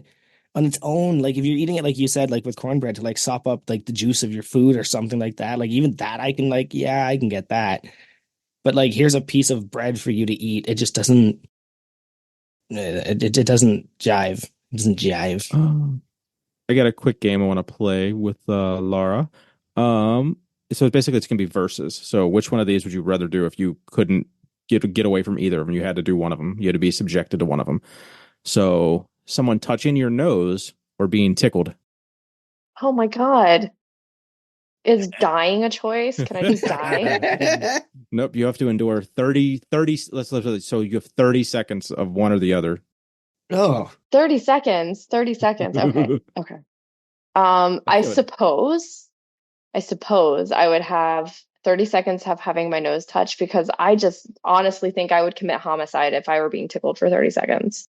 I could see that. Yeah, maybe I put too big of a time limit on it. But are there any like is it just something in your whole life? Both of those things have had like I mean, obviously, if it's trauma, you don't have to like. I'm not trying to like make you have the trauma dump on us. But is there like It's therapy. if there's a funny story? But if I guess if it's not a funny story, then we can move on. But I don't know. unpaid and underrated. Work through your shit with us. Yeah. Yeah. Well, I mean, so I think it comes from I've always been like the short, smaller person in the friend group, Yep. right? And Yep. so like what do you do to the short, smaller person in your friend group? You touch 'em. You pick them up, you Mhm. tickle them, you do all the annoying things. And so like just like tired of it. So I don't know. No tickling. Well, now that you're like a jacked power lifter, like, is that made it easier to like, don't fucking touch me, I'll push you away, and like, like you have to be physically stronger now, obviously, than you would have been like, growing up. So is that do you think that motivated you at all to actually like hit the weights, like just being able to like knowing that how small in stature you are to be able to kind of like defend yourself or just being able to take care of yourself better? I mean, it certainly didn't hurt, because, well, so we grew up and we had like chickens and horses and cows and everything. So there was always that aspect of like having to move bales of hay and pick up a bag of feed and Farmer strength. yeah, like farmer strength. So I always just wanted to like get shit done and not have to wait for somebody to help me. So I would always just like find a creative way to get like the bag of feed into the bin or whatever. So I also think it ties into just like I want to be in control of this space. Like I want to like don't come into my space. Don't be in my bubble. So Ah, so the- so the- so Would you call everyone that the sphere, the public sphere that we've talked about Yes. so many times on this? Yeah. I don't know. Yeah, I don't know if you've exactly. listened to, but I am a huge proponent of understanding space and what you just described. Yes, Yeah, just fucking exactly. stay out of my personal space. Yes. Keith, are you following up or are you asking another question? I got sidetracked and I had a brain fart, so I'm good. Okay, I'm going to read an ad read and then I am going to ask a crew question. How about it? Okay, I'm going to go with plate snacks today. So their mission is to transform gyms into vibrant, personalized spaces with custom vinyl weight plate decals. They are dedicated to helping gym owners and fitness enthusiasts express their unique style and brand through high quality, durable, and visually striking decals for weights and weight stacks. Now, they also do our stickers, they also do posters and banners. And, so if you use code unpaid, you're going to save 10% on your plate snacks. I haven't done it yet because the shipping's kind of a nightmare, but I was talking to some crew earlier, and they're thinking of doing an order today or soon. So, if you're looking for any of that stuff, your own custom vinyl banners or anything like that, hit up Plate Snacks. They got that big, large format printing. Mm-hmm. Now, a follow up. Did you say decal to fuck with me, or is that a Canadian thing? How do you pronounce it? Decal. No, The word is decal. it is Decal not. It is decal. not a fucking word at all. It is decal. Decal Decals. is so much effort. Decal, like Decal. that's so much. I really thought you were word fucking movement. with me. Okay, so No, it's that's the decals. Canadian versus American Decal? lingo. I've I'm never sure- heard that I've before. never heard decal in my life. Yeah, Ever. Not once. that might just be me. And I when you just said don't it the want to say second time, decal, like decal. decal. Like who says that's decals? Plate weight decals. Like you're adding so much into the word that doesn't need to be added. It's just it sounded like you said it like is like DECOWS to me. It's decals. like, I don't know, decal, like How do you say jackal? jackal. I mean, at least I've heard Jekyll and Jackal, but Would I've you say definitely never jackal? heard You would not say jackal. It's not spelled the same. How do you say Is it? recall? How do you say recall? recall. Yeah. I don't say Hold on. recall. You don't say recal? Am I gonna have to look up the etymology of decal now? I'm gonna watch Total Recall starring Arnold Schwarzenegger. We've had a lot of English talk. I mean, this is it's been I've been enjoying this podcast so far. You said you wanted to ask her a crew question. What do you got? Well, I kind of don't want to disrupt Oh this. no! Oh, sorry. Was she? This straight up dunk on me because I hope I'm wrong, and I'm never gonna stop saying it. How do you? I don't even know how you Google that because like if you Google the Canadian version, maybe it'll. Yeah, you the etymology on how to pronounce. She said that, and I need to go fucking Google etymology because I don't. So etymology is the No. history of a word. Yeah. So it's the linguistic history of a specific word, where it comes from, how it came to be fruition, and often how to pronounce it. We should do that for crew. No, we invented So that word. Oh yeah, with the umlaut. It looks like, okay, this is very interesting. It looks like it is derived from a French word, décalquer, which means to copy by tracing. But decal are both U.S. pronunciations, and in Canadian pronunciation is decal. Okay, so it is a Canadian versus American thing. Yeah, It's not a. It is. Weird. Feel That's free crazy. to, like, if you're ever listening, feel free to do that to us. Like, throw it in the Discord and be like, "Oh, you guys were having this," and because like we've never thought to actually look it up. We just I will like always look it up. we rib each other and then we move on. But it would be really funny to get that kind of thing going. All right, what am I doing here? I wanted to ask. Shut up. Swear to God. One day I'm going to do something about this. Okay, so Big Jen sent in a really fun one that I wanted to talk to you about because I hope it leads to a bit more of a story. Oops. Who would she rather fight in a karate battle? Daniel LaRusso, Poe, or Lee from Rush Hour? Would I rather fight? Do we know who all of those characters are? Well, I'm the Karate Kid, right? Daniel First LaRusso. guy. Poe is Yeah. from Poe- Kung Fu Panda. Star Wars. Oh, okay. I was thinking a different Poe, so it's a good thing we clarified. There is a That makes Poe, more yeah. sense. Why would a Star Wars character? Yeah, it makes more sense. Mhm. Okay. We didn't even bring Well, up Star Wars, and it happens. And I Lee, know, but that's where my mind went. Lee is Jackie Chan. Right. Okay. So I'm gonna have to say, just for the novelty of it, oh, Kung Fu Panda. Don't you want to find an animated character? That's what I would choose. Now, I mean, like, are you into kung fu? Is that why Jen asked? I don't no, I'm not into Kung Fu. I practiced karate for a while. I don't Oh, know if she okay. would I'm know gonna that guess or that's where not, it came from. but Jen yeah, knows things. I will put that out there. Don't Jen knows love that. things. Yeah, that's why Jen's always been kind of like the secret. Well, it was for a long time until we kind of unveiled the Yeah. wizard behind the curtain. Is Jen did so much of our earlier research for us on crew that we kind of just, well, you have always been here. You are now one of the founders, right? So, um, yeah. So that was fun. Do you watch kung fu movies or anything like that? Like, is that like a passion? No, it's not. I watched randomly, here and there, but definitely not a passion or anything. But Okay. I did practice karate for 4 years, so That that makes has to be sense. where that came from. Yeah, Yeah. that or I don't know if she stumbled across the picture of you doing a standing sidekick on the beach, looking all jacked. So that might have been it. Oh wow, that's a way back. Okay, what do we have? Anything else before we? Well, I just sorry to do it again, but we do. I'm gonna knock out another ad read real quick. So, Barbell Rescue. At Barbell Rescue, their mission is to revolutionize barbell maintenance by providing gym owners and fitness enthusiasts with superior cleaning solutions. Their innovative 360-degree nylon cleaning brush is designed to enhance the longevity and performance of barbells. Their commitment is to ensure every barbell is in peak condition, promoting a safe, hygienic, and effective training experience. Go ahead and use code UNPAID to save 10%, just like Big Joey did a couple weeks ago. Can confirm. Love it. It goes, yeah, I love my barbell rescue. We've been talking on Instagram now as well. Oh, nice. Okay, yeah, Kim's Um, awesome. yeah, I got my deadlift bar. Oh, nice, nice. Yeah, Oh, yeah, you know, with Bear Steel, Texas. Yeah, I've got to use it once. I have opted oh, excuse me. I have made the final decision that that is not for high volume.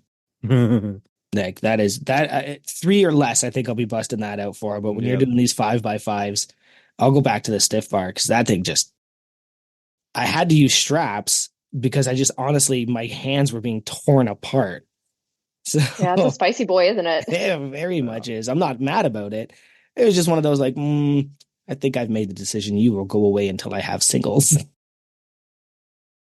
And Um, I Go think ahead. I think we can all confirm because you had initially said that Damager missed out because you had ordered the bar on Christmas on New Year's Eve. But I think Yeah. as everyone agreed with my vote on that on the poll we put up, I think it was like 90% to 10% or something that you you you you got the bar when it delivered to your house, not when you put the order in. So technically it was a 2024 bar, and I think most people's asked. So That's uh, fair. I think we did Okay. win. Last question, of course, through our list that I have. I did try and spend some time going through this earlier. Oh, no, I want that one too. Okay. So who is Larray? Oh my. Uh, Coming back to my southern roots. Um, Actually, this might help with the pronunciation of my name as well. So my middle name is Ray, but growing up, those as many southern names do, you get your first and middle name, they just kind of get mashed together. So I was never Lara until I moved away for college and then just never told anybody my middle name. So anybody who knows me from before then calls me Lara Ray. That's my God-given name, Lara Ray. And you don't And love it. now anybody at the gym who's listening, that's what they're going to be calling me now. Ah, Thanks. I'm so happy we could ruin that experience for you. Thanks, appreciate it. Actually, the one I want to ask, I just moved into unpaid and underrated. So, Cool. I will. While you're still talking about gyms, do you consider yourself kind of an equipment snob now that you've been training at Jordan's for a couple years? Like, do you have to get this certain barbell? Do you have to have this nice platform? Just tell us, if you want to sum up his gym or your opinion of just better equipment than what you were getting at Anytime Fitness. Oh, I mean, it's just night and day difference. I do have like my two deadlift bars that I will like go get if it's not already down. It's the Texas and the Kabuki. Nice. It kind of depends, like which one are we using in the next meet? That's the one I'll go Absolutely. to. Gotta have both. And then I just can't. I couldn't imagine at this point doing a meet where I didn't have a monolift. Hmm. And like I, 2 years ago I didn't even know what a monolift was. So Well, especially if uh, you're training in a group with, like you said, you said multiple times you're 5 foot tall. Like if you're training with your husband or other friends, there's no way someone 5 foot and someone even 5'5" is going to be able to, unrack from the same, J cup height. So you either have to have a combo or a mono, and a mono with, straps is a lot safer than a combo rack with just spotter arms, like depending on what lift you're doing, because you're technically not supposed to even use, like, everyone thinks that the on the combo rack that the face savers are actually for squatting. No, this is really just for bench. You're supposed to take those out when you yeah. squat, because that unless that fucking combo rack is bolted to the ground extremely well, like those aren't gonna do shit, and the thing's just gonna tip over. But Yeah, no, I couldn't imagine squatting not with a mono now. And like we have a group that we squat with on Saturday mornings. It's like five or six of us that's that awesome. we have a squat group, and like doing organizing that squat group has been probably one of the most favorite things that like probably my favorite thing of 2023. That's awesome. Just having that like crew we lift with every morning or every Saturday morning. It's just really nice. Now, which spectrum of the fun scale would you put that on? Oh, definitely type one fun. It's Nice. fun while it's happening and it's fun after the fact. Perfect. Yeah. Perfect. So have you has your home gym kind of completely went away then? Do you even keep it around just for like that one day you can't make it to the gym and you just need to go knock out something easy with a squat rack? Well, it lives in the shed Hmm. now, but I'm really happy that we like it's not extravagant. It's just like a rack and a bar and some plates and some dumbbells. But it's good that we kept it around because we had like Hurricane Ian come through back in 2022. Oh yeah, I remember his And gym got fucked up, right?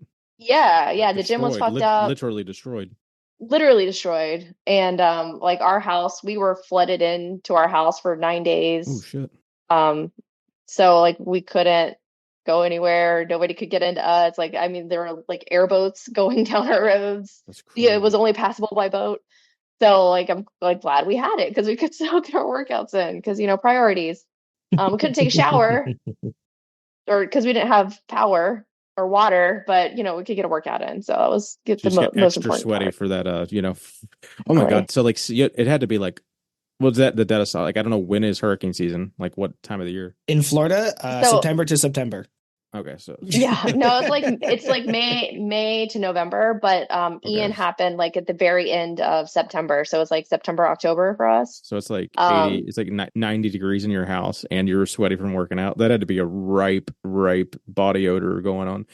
Oh, well, that's the thing. Like we couldn't stay in the house because it was just too stagnant. So we basically like lived outside okay. except for like we'd go in and sleep Nice. and then just sweat to death. But That's crazy. yeah, it was wild. It And was wild. and were you part of the crew that kind of came together to help Jordan get his gym moved and stuff? Because he had like, I remember hearing a story on one of the other, maybe some podcast he did. I think it was on when he was on Andy Wong and one of Andy Wong's podcasts, maybe. Not don't quote me on that, but yeah, he basically said like he literally had to like he had a meet coming up like within like a month or less, I think, from when that storm happened, didn't it?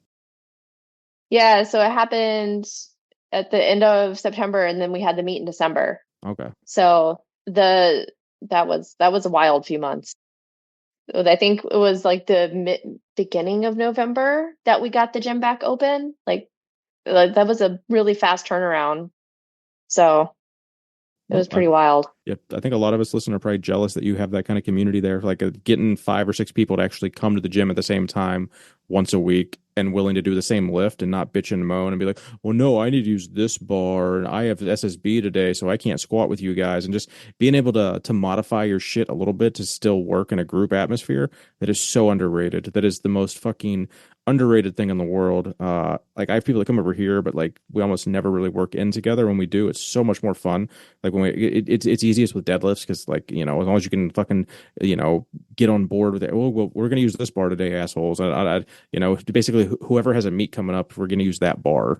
Just so like the group can get the one person doesn't get fucked out of it that actually has a meet coming up. So like like kudos to you guys for keeping that going. Now is that an all female group or is it like a mix or are you the only Yeah, one? our group is all female, but then at the same time, like on the other mono, like there's a group of guys that do squats on Saturdays. So we have like both monos That's running awesome. I their love it. groups.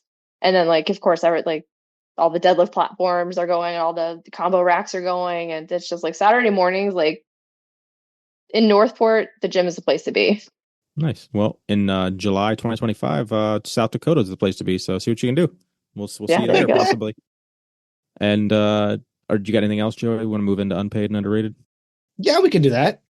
Perfect. All right. So, are you familiar with the game? Have you you've listened to enough episodes? So just I'll run it down real quick for everyone. It is unpaid and underrated. Unpaid being the equivalent to overrated because no one wants to be unpaid. So number one, I'm gonna go with hook grip. Okay. So I'm new to hook grip. This is only like week 2. Yep, as I saw on Instagram. Yep. Yeah. So before I started, I would say unpaid. But now that I've started it and I've already started to see some changes in my deadlift, I'm gonna say underrated. Because Nice. I didn't want to do it because it hurts. But then I gave in and I tried it and I'm like, damn, they were right. This does make a difference. So Is Yep. it better on a deadlift bar? Because I hated it on the stiff bar. well, I don't ever deadlift on a stiff bar, so I don't know. Okay. Yeah, I got little baby hands. So deadlifting on the stiff bar, trying to use hook grip, I just couldn't Yeah, do it. Like anything over 3 plates, I just couldn't do. Yeah, Well, for more than one rep. But I'm wondering now I'm gonna try on the Texas. Let's go. Let's get her. you should totally do it. Try it. okay. I'm gonna do a little audible and pull one out from the random things above that I want to hear about. All right. Unpaid or underrated oversized couches. Oh, they are so underrated. They Okay. are so underrated. Let me tell you, we don't have a big house. Our house is um it's like on the smaller side, and our living room, like I don't know who designed this house, but our living room is even smaller. Our living room is basically entirely couch. We used to have mega couch, and then we Oh, it had had to get names. rid of yeah, yeah, yeah. So we had mega couch, but we had to get rid of mega couch because it lived its life. And now we have Uber couch. And Uber couch, we could all like lounge on it, watch a movie. If we wanted to, we could have the dogs on it. We have 3 large dogs. There's enough room for the whole family to relax and chill on this couch. So big couches are totally underrated.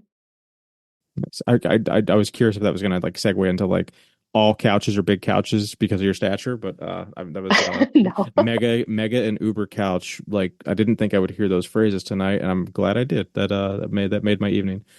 All right. Unpaid or underrated environmental friendly vehicles. Um, hmm, that's tough. I'm gonna have to, okay. So I drive a Prius. My husband drives a Tesla, but I'm gonna have to say unpaid because I really think you have to know what you're getting into. Because if you're going to let me tell you, like my 62 miles to the gallon cannot be matched. But if you're going into driving a Prius thinking that you're just going to have a regular driving experience, you're going to be disappointed. So, and the same thing with the Tesla, like it's great for our family and what we need out of a vehicle. But if you're going into expecting like a driving experience like a gasoline engine, I mean, sorry about your luck, but you're going to be disappointed again. I was in a Tesla for the first time this week. Never ever been in one. And like, yeah, I think when they said like, oh, your Tesla will be arriving, I was in the middle of the car dealership and I went, oh wow, king of the castle, king of the castle. And naturally everybody's like, what is wrong with you, dude? And I get in and it's so sleek and modern and everything is like minimalist and it's exciting. And it had white bench seats in the back. And can I tell you that every hair of every person that had ever been in that Uber showed up on that damn white. Like I sat down and at first I was just like, wow, this is so neat. Look at all the cameras. That whole thing is a screen. That's a hair. Gross. Wow, the whole ceiling is glass. That's another hair. This is getting out of hand. And I was like, because I was texting Morgan as I was doing this whole thing. And it's like, it kept going until all I could see were the hairs. Because of course they were black hairs because the driver was an Indian man, so he's got all his hair in the back. And it was all just like black hair all over this white. Yeah. So I don't think I like Teslas anymore. Yeah. Well, I mean, they're really cool. They're really cool, but then like everything's in the like the screen, like all of the command or the controls are in the screen. Mhm. And then like you just sometimes if you just want to open the glove box because maybe you have like napkins in there or whatever, and like then you just go to like reflexively pull the glove box open and you're like, fuck, I can't. I have to go push a button on the screen. I have to like go into the here and like remember which menu the glove box button is under. Like that's really annoying. Yeah. To me, I find that very annoying, which That is would why I drive don't me drive it. insane. But again, Oh my like, God. yeah, I drive a Hyundai, and Yeah, so it's an extension of my body. I get it. I'm with you on that one. Oh, okay, yeah. So that's your three. Yeah, you don't want to do any more. All right. I'm three's the limit most of Okay. the time. Unpaid or underrated conventional deadlifts. oh my God. Okay. They are unpaid because I don't know how anybody is happy with themselves pulling conventional. Like it's just so I don't mean that in a derogatory way that came I'm out gonna wrong. say like Yeah. I'm I a don't even Sorry. remember conventional doing good lifter. reads anymore. I'm so fucking No, offended. I mean like it just feels so Amazing. weird. Oh, No, it feels so weird. Like, where are my knees supposed to go? How is this bar supposed to get over my knees and like up my thighs? And then like, how am I supposed to, like, how is my body supposed to make this work? I don't know. I don't know. My body doesn't do it. Like the disparity between my conventional and my sumo pull, it's laughable. It's embarrassing. So we can just leave that for somebody else to do. yeah. I'd have to say like if I said, "Hey, can you help me carry this case of beer into the house?" Are you going to do your whole setup with your legs 6 feet apart and reach down and lift it up and walk it into the house like that, or are you going to bend over and pick it up? I'm gonna actually probably like do a wide open stance and like like squat down like that. I'm not gonna bend over and pick it up. That's interesting. Yeah, that's the only reason Yeah. I do conventional is just because that's just how I lift things up in life. And I've just never done sumo. I've tried it. It's uncomfortable for me, but I don't have any hard feelings on it. My hips can't handle it. My groin, basically. Well, you know what they say, the hips The don't hips lie. don't lie. Yes. Hey. Hey. Thanks. We just Somebody owes synced up somebody. on there. Okay. Unpaid or underrated? Pickled beets. Underrated. Yeah. Anything pickled is underrated. Like even pickles, underrated. What's your favorite pickled thing? Don't say pig's feet. Whatever I have, whatever I have in that moment is my favorite pickled thing. Really? Yeah. Okay. If it's I love it. I love it. Sour, vinegar, salt, yes, all of that. Thank you. I'll have another. No sweet pickles though. So you don't like sweet corn, but then No. probably you don't like sweet pickles either. Okay, so you just don't like sweet No. stuff. Thank God. I don't like no. I like sour and bitter just like my heart. I do love me a good pickle. What's your top pickle brand? Oh, so there's a sentimental reason why these are my favorite brand. It has nothing to do with quality. I think it's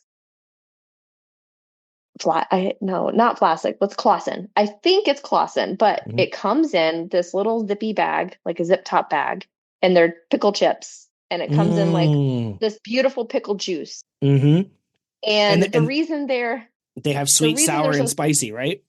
yes, Yep. but the reason they're so special and sentimental to me is because I was doing a race. It was June in Florida, and the race is you run on the Florida Trail, so it's like very rugged trail from Lake Okeechobee, which is, I don't know if anyone not from Florida, it's like that big body of water in the like southern center of the state. Like if you look at a map, it's just that giant lake. I've heard So of you it. run from Lake Okeechobee to the Atlantic Ocean, and it's like 62 miles. Um, it's Florida, You and do it's that in a fucking Tesla, hot in probably. June. Yeah, so it's really hot. So we froze these bags of pickles.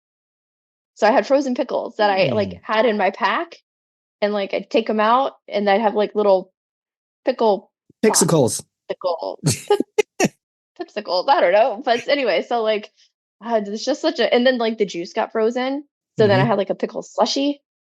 And so it was the most rewarding feeling having that running in that heat. Yep. Mad electrolytes in pickles too, right? Like Yeah. there's some decent stuff to be had there. My wife doesn't like them, but Vlasic has recently become rather popular in the house. The Vlasic baby dills, because they're just so Oh yeah. crunchy. They're so like you bite into a pickle sometimes, you get them smushy, and they're still a good pickle, right? Like you're not mad you ate Yeah. it, but when you get that Vlasic crisp, yeah, It's very nice. absolutely. I do love pickled beets. Which, what is one thing if somebody said, "Hey, here's a pickled blank"? What's the one thing that you might go, I don't think I want that. Well, I'm not gonna eat pickled eggs because I Oh, am my heart. like I love pickled eggs. death. I am deathly allergic to eggs. Oh, Then wow. you're not eating So pickled eggs with me. no, I'm not. No, like I carry an EpiPen, so like Yeah. it's bad news bears. I'm not doing the pickled egg. And yeah, it's funny. I love pickled eggs, but I only like one brand because they make them really vinegary. And yeah, there's this other one that I tried and they were just sweet. And I was like, yeah, I don't have any patience for that. No, But no. also, like, my mom worked in a bar for 35 years, right? And it was like a traditional, like, country bar. So she used to bring home the like pickled sausage and pickled eggs and pickled. I think they had pig's feet once, and I was out of that one. I don't think I was too into that one at We the tap time. out. We tapped out. Yeah, I was a little young on that one. Do you drink alcohol? On special occasions, not like a daily or like a regular drinker. Okay. Well, I just didn't want to ask the question in case the answer was no. Have you ever done a pickle back? Oh, yeah. Yes, I have. Hell yeah. Um, yeah. Not it's the whiskey part of that that's just not necessarily my thing. Yep. So, That's fun. Yeah, that's come up a couple times. I think I actually had to explain to the main podcast what those were at some point because I brought them up during one of their live recordings. Um, okay, I'll move on from that one. Last and not least, unpaid or underrated, Johann Sebastian Bach. oh my God, my husband. So, I love your reaction to like 30% of the shit we've asked you. It's made me so happy, and it knows like we did a good job like getting answers from people. Like so, thank you, Big Jordan, and your husband, yeah, Michael. Big Michael. Yes, Yeah. Big Michael. So, if there is a like, imagine a scale of unpaid and underrated, and like the top most unpaid thing is here. Bach is like up here. He's so unpaid. I can't even. Why? I am a I okay, so I am a classical music snob. Mhm. And I just can't get past the banality, the pedantry of Bach. I can't handle it. It's just like there are so many other things I can listen to. Why am I going to listen to this? You're not wrong. So It's kind of crazy to even hear that because like he's just so well known, I know, right? but that doesn't mean it's good. Well, I mean, yeah, one could argue that. That's fun. Okay. So we get a lot of music talk on here and we get a lot of complaints that it's mostly either goblin metal country. So when I saw that on there, I was like, no, I'm going to hone in on that one. I am not a country or a classical music snob by any means, but I'm familiar with some of it. So like who's the opposite end then? If this is your unpaid, who's at the bottom of the underrated? Okay. So that's okay. So underrated. I got to think underrated, not just my favorite. Oh, I know. I know. Bruckner. Bruckner is so underrated. I'm Bruckner gonna see if I symphonies. know anything by him. Her, him, You her. probably don't. Yep. Him. Yeah, you probably don't. But if you want just like music that you can put on in the like maybe you're working, maybe you are driving, maybe you are just you need some time to yourself. Maybe you're reading a book. Put on a Bruckner symphony and I promise it will bring joy into the cockles of your heart. I'm trying I to. can I can't even spell it. I can see that for sure. Like Be I used to in my younger days, I would always not always, but like I had a really shitty day and I just needed to like completely take my mind off stuff on my drive home. Like we have like a classical radio station, it's like 91.5 or something. And I will just put that on for 20 minutes on my drive home just to complete like I don't care what they're talking. Like it's like I have no concept of like what the music even is about or anything. But it's just like it's a noise that isn't like singing, but it's still like, you know, there's like a reason to it. But it was just I don't know, it was just like when I was having like not necessarily panic attacks, but just like a very anxious day, like that would bring my anxiety down from like a 9 to a 7. Mhm. yeah. Yeah. Put I found Bruckner it. on your list. Yeah, Okay, good. I don't know anything by him. That's fun. Yeah, interesting story. The one time, I was sitting in a pub with a guy back in the days when I did that a lot more often, and it was like one of those. It was me, him, the bartender. Okay, and the bartender just handed us the computer to play music, and both of us being metal fans, we were going back and forth between Slayer and Black Sabbath and Metallica and some of the older heavy metal stuff. And this guy comes in, he's all drunked up, and hey, put on the heaviest song you know. And Franz was the guy's name. He was out of Quebec. Looks at me, he goes, "No, I got this." And he puts on Tchaikovsky. And he starts going off Bangers. on the guy. And he's going like, listen to those cannons, listen to those. And he's going off of explaining to this guy why this is the heaviest song he could think of at the time. And it was one of those times where it was just like, I've never really, classical music's always been off on the side for me. But that was one of those times that I'll always remember. And it's like Tchaikovsky's going to be up my top for that, or just for that reason. Yeah. Yeah, that was a pretty funny one. Well, my husband and I always talk about like okay, I shouldn't say we always talk about because I make him play these stupid games with me of like if there if you could only listen to one composer for the rest of your life, who would it be? So like he plays along because he loves me. But mine is Tchaikovsky. I would Yep. choose Tchaikovsky. Yeah. Hans Zimmerman. Yeah. Uh, There you no, I think they talked about it recently about with DJ Cumberbund about movie soundtracks and how those have fallen off the wayside. But Hans Zimmerman, he won awards for his work on The Dark Knight. Another one would be Ennio Marconi, I think. I want to say I've got to be saying that wrong. If you can ever listen to some of the music that guy did, he did some just overwhelmingly crazy stuff back in the day. And if you don't know, Crank 2, High Voltage, have either of you seen that movie? Yes. No. Okay.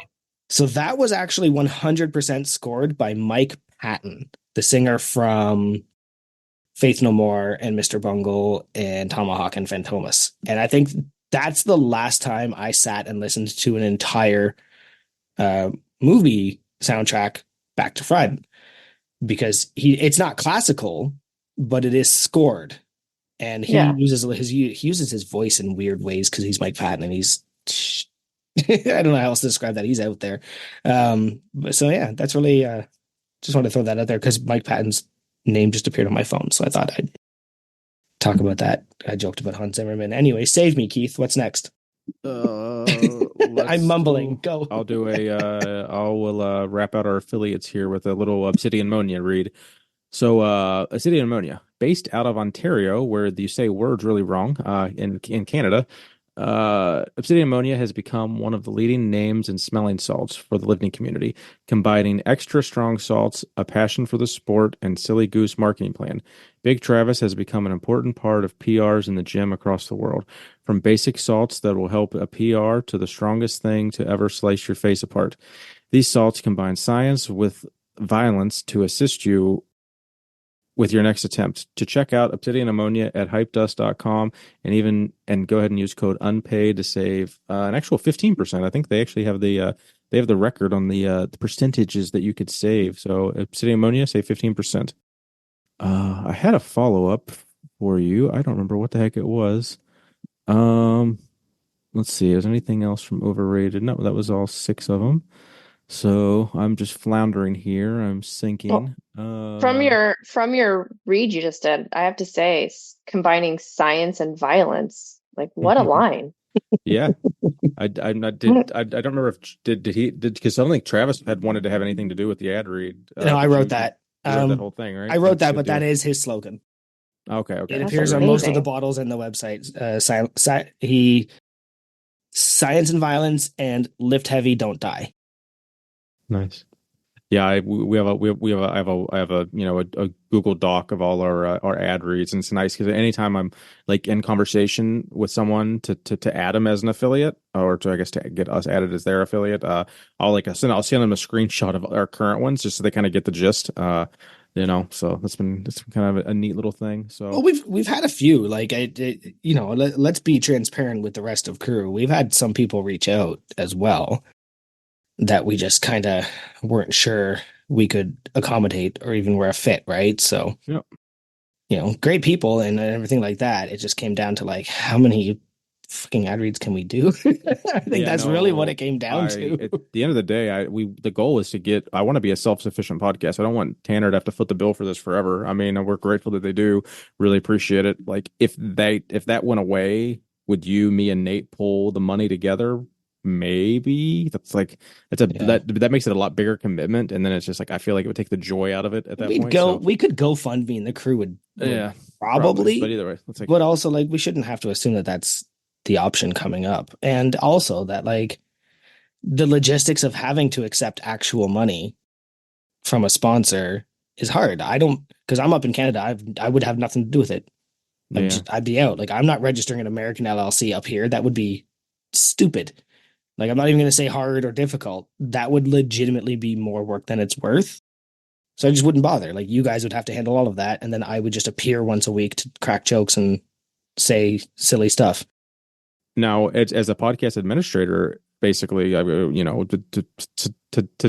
dummy down your title, for layman's terms, do you deal with finding sponsors for people, managing the sponsors, managing the payments? Like because there's got to be some bigger podcast. I mean, obviously, like podcasts literally get paid thousands of dollars in some instances to do stuff like this. So, have you have any experience or any insight to what we're chatting about? Well, it's interesting because the podcasts I manage, none of them want to take sponsorships. So no, I don't. Gotcha. Oh, and that's it. Like all of our sponsorships right now are mostly affiliate codes. Yeah. Right? Yeah. Like we don't actually they don't pay us money. Right. Right. They're just some commissionable discounts that we get off of their products. But they were like, yeah, go ahead, read us on there. Like that, So yeah. All right. Moving on, I think we can go into see if you have anything for us.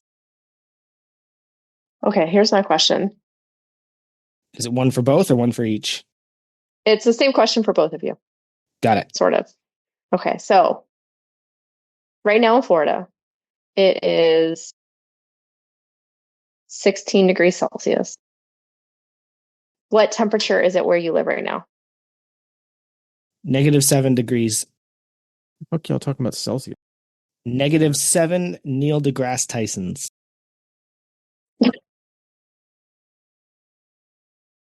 Weather.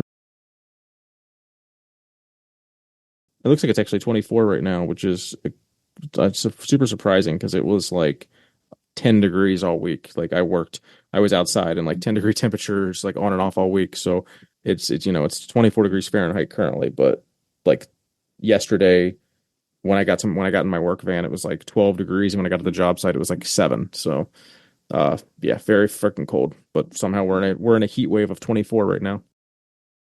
So, but 24 degrees is still really, really cold. Yeah. Okay. I'm born and raised in Florida. I was in the army, so I have lived other places. But how do you live your lives in weather like that? Like what do you do? To go outside? Do you have to like wear a hazmat suit? I don't Okay. know. So actually, that's funny. Seriously. I was thinking about this as you are asking the question. How are you guys experiencing would you said 16 degrees Celsius?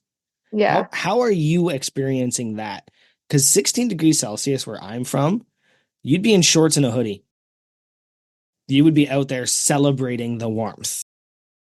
Are you guys So all bundled up? Because when I went to San Francisco, I got warned. It's cold here in San Francisco. And I was like, all right, I believe you. And then I showed up and I was like, no, it's not. So one of the weird thing, I don't know if it's weird, but one of the things about Florida is like people know it's humid, right? And you would think like the summer is the time when the humidity is the worst, but it's actually right now. Like the humidity is so bad to go out in 16 degrees, it's like it feels like it's inside of your bones because of Hmm. the humidity. Like, so maybe the temperature's not very low, but it just feels like wet and cold. And I don't know if that's what like other Mhm. places feel Yep. when it's I cold. I I don't, I'm a little north of Keith. I hate that cold. So it'll be interesting. I've had this discussion with other Canadians. I would take -30 in Alberta over -10 where I am right now. Because in Alberta, it's dry cold. You step outside, your boogers freeze. You might cough a few times because you're just inhaling the coldest air ever, but that's it. Your coat will protect you from anything else, your pants and all that. You're not gonna go like strolling outside for a dart. Like you're not gonna hang out outside at that temperature. But when it gets to that wet cold, that humidity cold, it gets in your bones, and you just like you could go from your car to your front door, and that's enough. You're cold now for another hour. I hate yeah. that cold. That other cold though, as soon as I see it, I'm like, I'm going out there. I'll go light a cigar and I'll put on a small campfire and I will sit outside by that campfire and be comfortable at -10 to 20 Celsius, obviously. And it's because, um, interestingly, there's just something, this always brings out a serious side. There's something cleansing about the cold. There's something clarifying about the cold. And there's a certain stillness in the cold that you don't get in the summer or in the heat. Things are quieter, things are more serene when it is that version of cold. And one of the coolest things I ever did was walk out in the middle of a frozen lake out in Alberta because like I didn't even need my coat, but it was still -20, but it's because there was nothing else there. There's no one else, there's nothing else, there's no noise, there's no anything. You're just by yourself in that cold. And that's why I prefer where I am right now. There's also less things that can kill me. There's no alligators. There's very few poisonous spiders. There's very few snakes. There's a lot less things that can kill me. When you get to those warm climates, yeah, you're probably more comfortable year round, but I don't have to check my shoes every time I put them on. That's fair. Yeah, that's fair. I can't argue with that. Yeah. I did have a spider in my shoe one time when I was out for a run. And it was still, I mean, thankfully it didn't die when I put my foot in and was like running on it, but that was disconcerting. Yep. Yeah. Keith, any input? I've only been able to focus on the fact that she gave us her temperature in Celsius, not Fahrenheit, for the past 4 minutes, and I haven't really been able to hear anything else other than that. Is it a millet? Well, was it because you had a military background? Did they only do Celsius? Like, No, what am I no, missing? definitely not. I'm The so army's not gonna do confused. anything smart like that. Um, no, I guess like I have a STEM degree, and so like I've like raging against the machine that we're holding out in America and using the imperial system still. Why? So Why? Does anybody know why? why? No, no. Is I it don't just think it's is it the just too dumbest possible reason, and that's probably is it. it just too expensive? Like they're just like, Probably. I don't want to reprint all my rulers. Fuck you, the rest of the world. Like, is that I what's don't going know. on? I wish I had an answer. So, anyways, I'm teaching my children Celsius and millimeters and yard and meters and So just for context, so how cold is it in Florida right now? So I know where the question came from because I don't. I was it like, is that like 40? Like I don't understand. oh, so Um, what's that like? Let me Google that for you, Oh please. yeah. because she So I said don't it have to math was. Did it. she say it was like 20 or something? I don't remember. It's I'm like not doing no math. 65 or something like Oh, that. Jesus, you're bitching 60. about 65 fucking degrees Fahrenheit? Are you kidding me? I It's No, would I'm 60. like Yeah, serious. it's 60. I Okay. would fucking be 60. outside with shirtless in 60. I fucking shovel the driveway sometimes in my just shorts and sandals if it's like, if I just need to shovel the driveway real quick. Like I don't give a fuck. I don't know. I've always lived in the Northeast. Even in West Virginia. Everyone thinks that, I lived in West Virginia for 20 years and it was like the deep South. Like I lived like as far north in West Virginia as you could get outside of like being in a panhandle. So like I've experienced like all four seasons of my entire life and lived on a mountain that got fucking a ton of snow and ice. So I don't know. I do have kind of shitty circulation in my feet and hands. So like I do suffer like when I am working outside, like my feet get fucking cold pretty quick, but like my rest of my body stays warm. So I just kind of power through and, take breaks and go sit in a warm truck and, always make sure that the heat's coming out of the floor vents more than anything else because that's my priority to get warm first. But I mean, the house, like we keep the house at like no more than 66 degrees typically in the winter.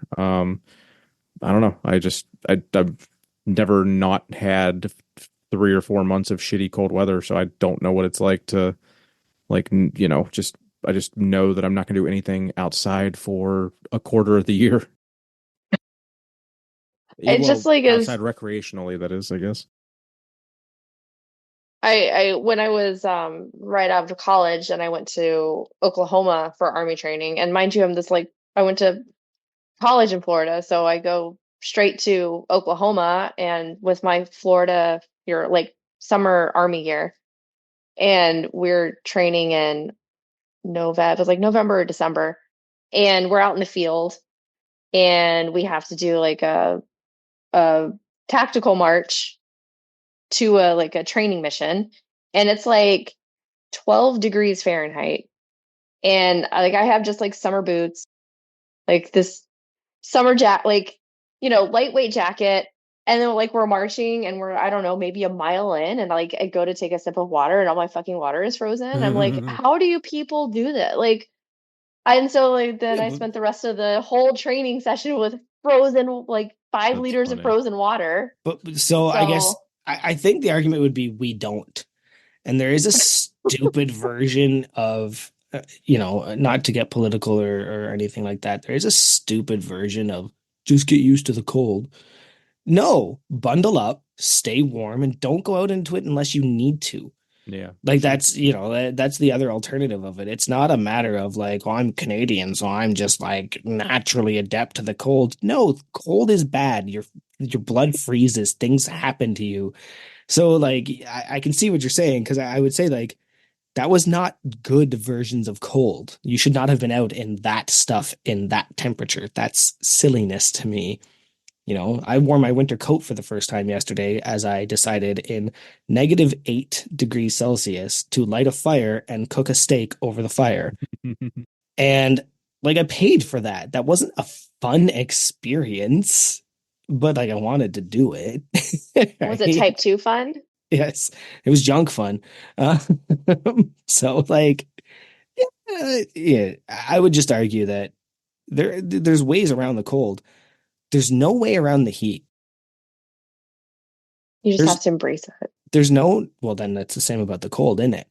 There's no I suppose. natural anti-heat, right? There's no, except for shade. Like you could go sit under a tree and hope shit goes well, and then there's no bees. And like I don't like the heat because you can't escape it, right? I have multiple fans, air conditioner, all that shit, but like, heat's heat. If it's gross outside, and as a ginger, I'm gonna burn in seconds. The fridge door is gonna burn me tonight. Like I have such translucent skin. So, the alternative is I don't think I could live in forever heat. I won't even travel to the damn equator because like my dad's always trying to get me to go to Cuba. I was like, I don't want to go there. It sounds hot. The food sounds bad. Like I don't want to go to Cuba. So Yeah, I I think can't there's do an the heat. alternative too, right? And I'm sure at some point I would like the heat.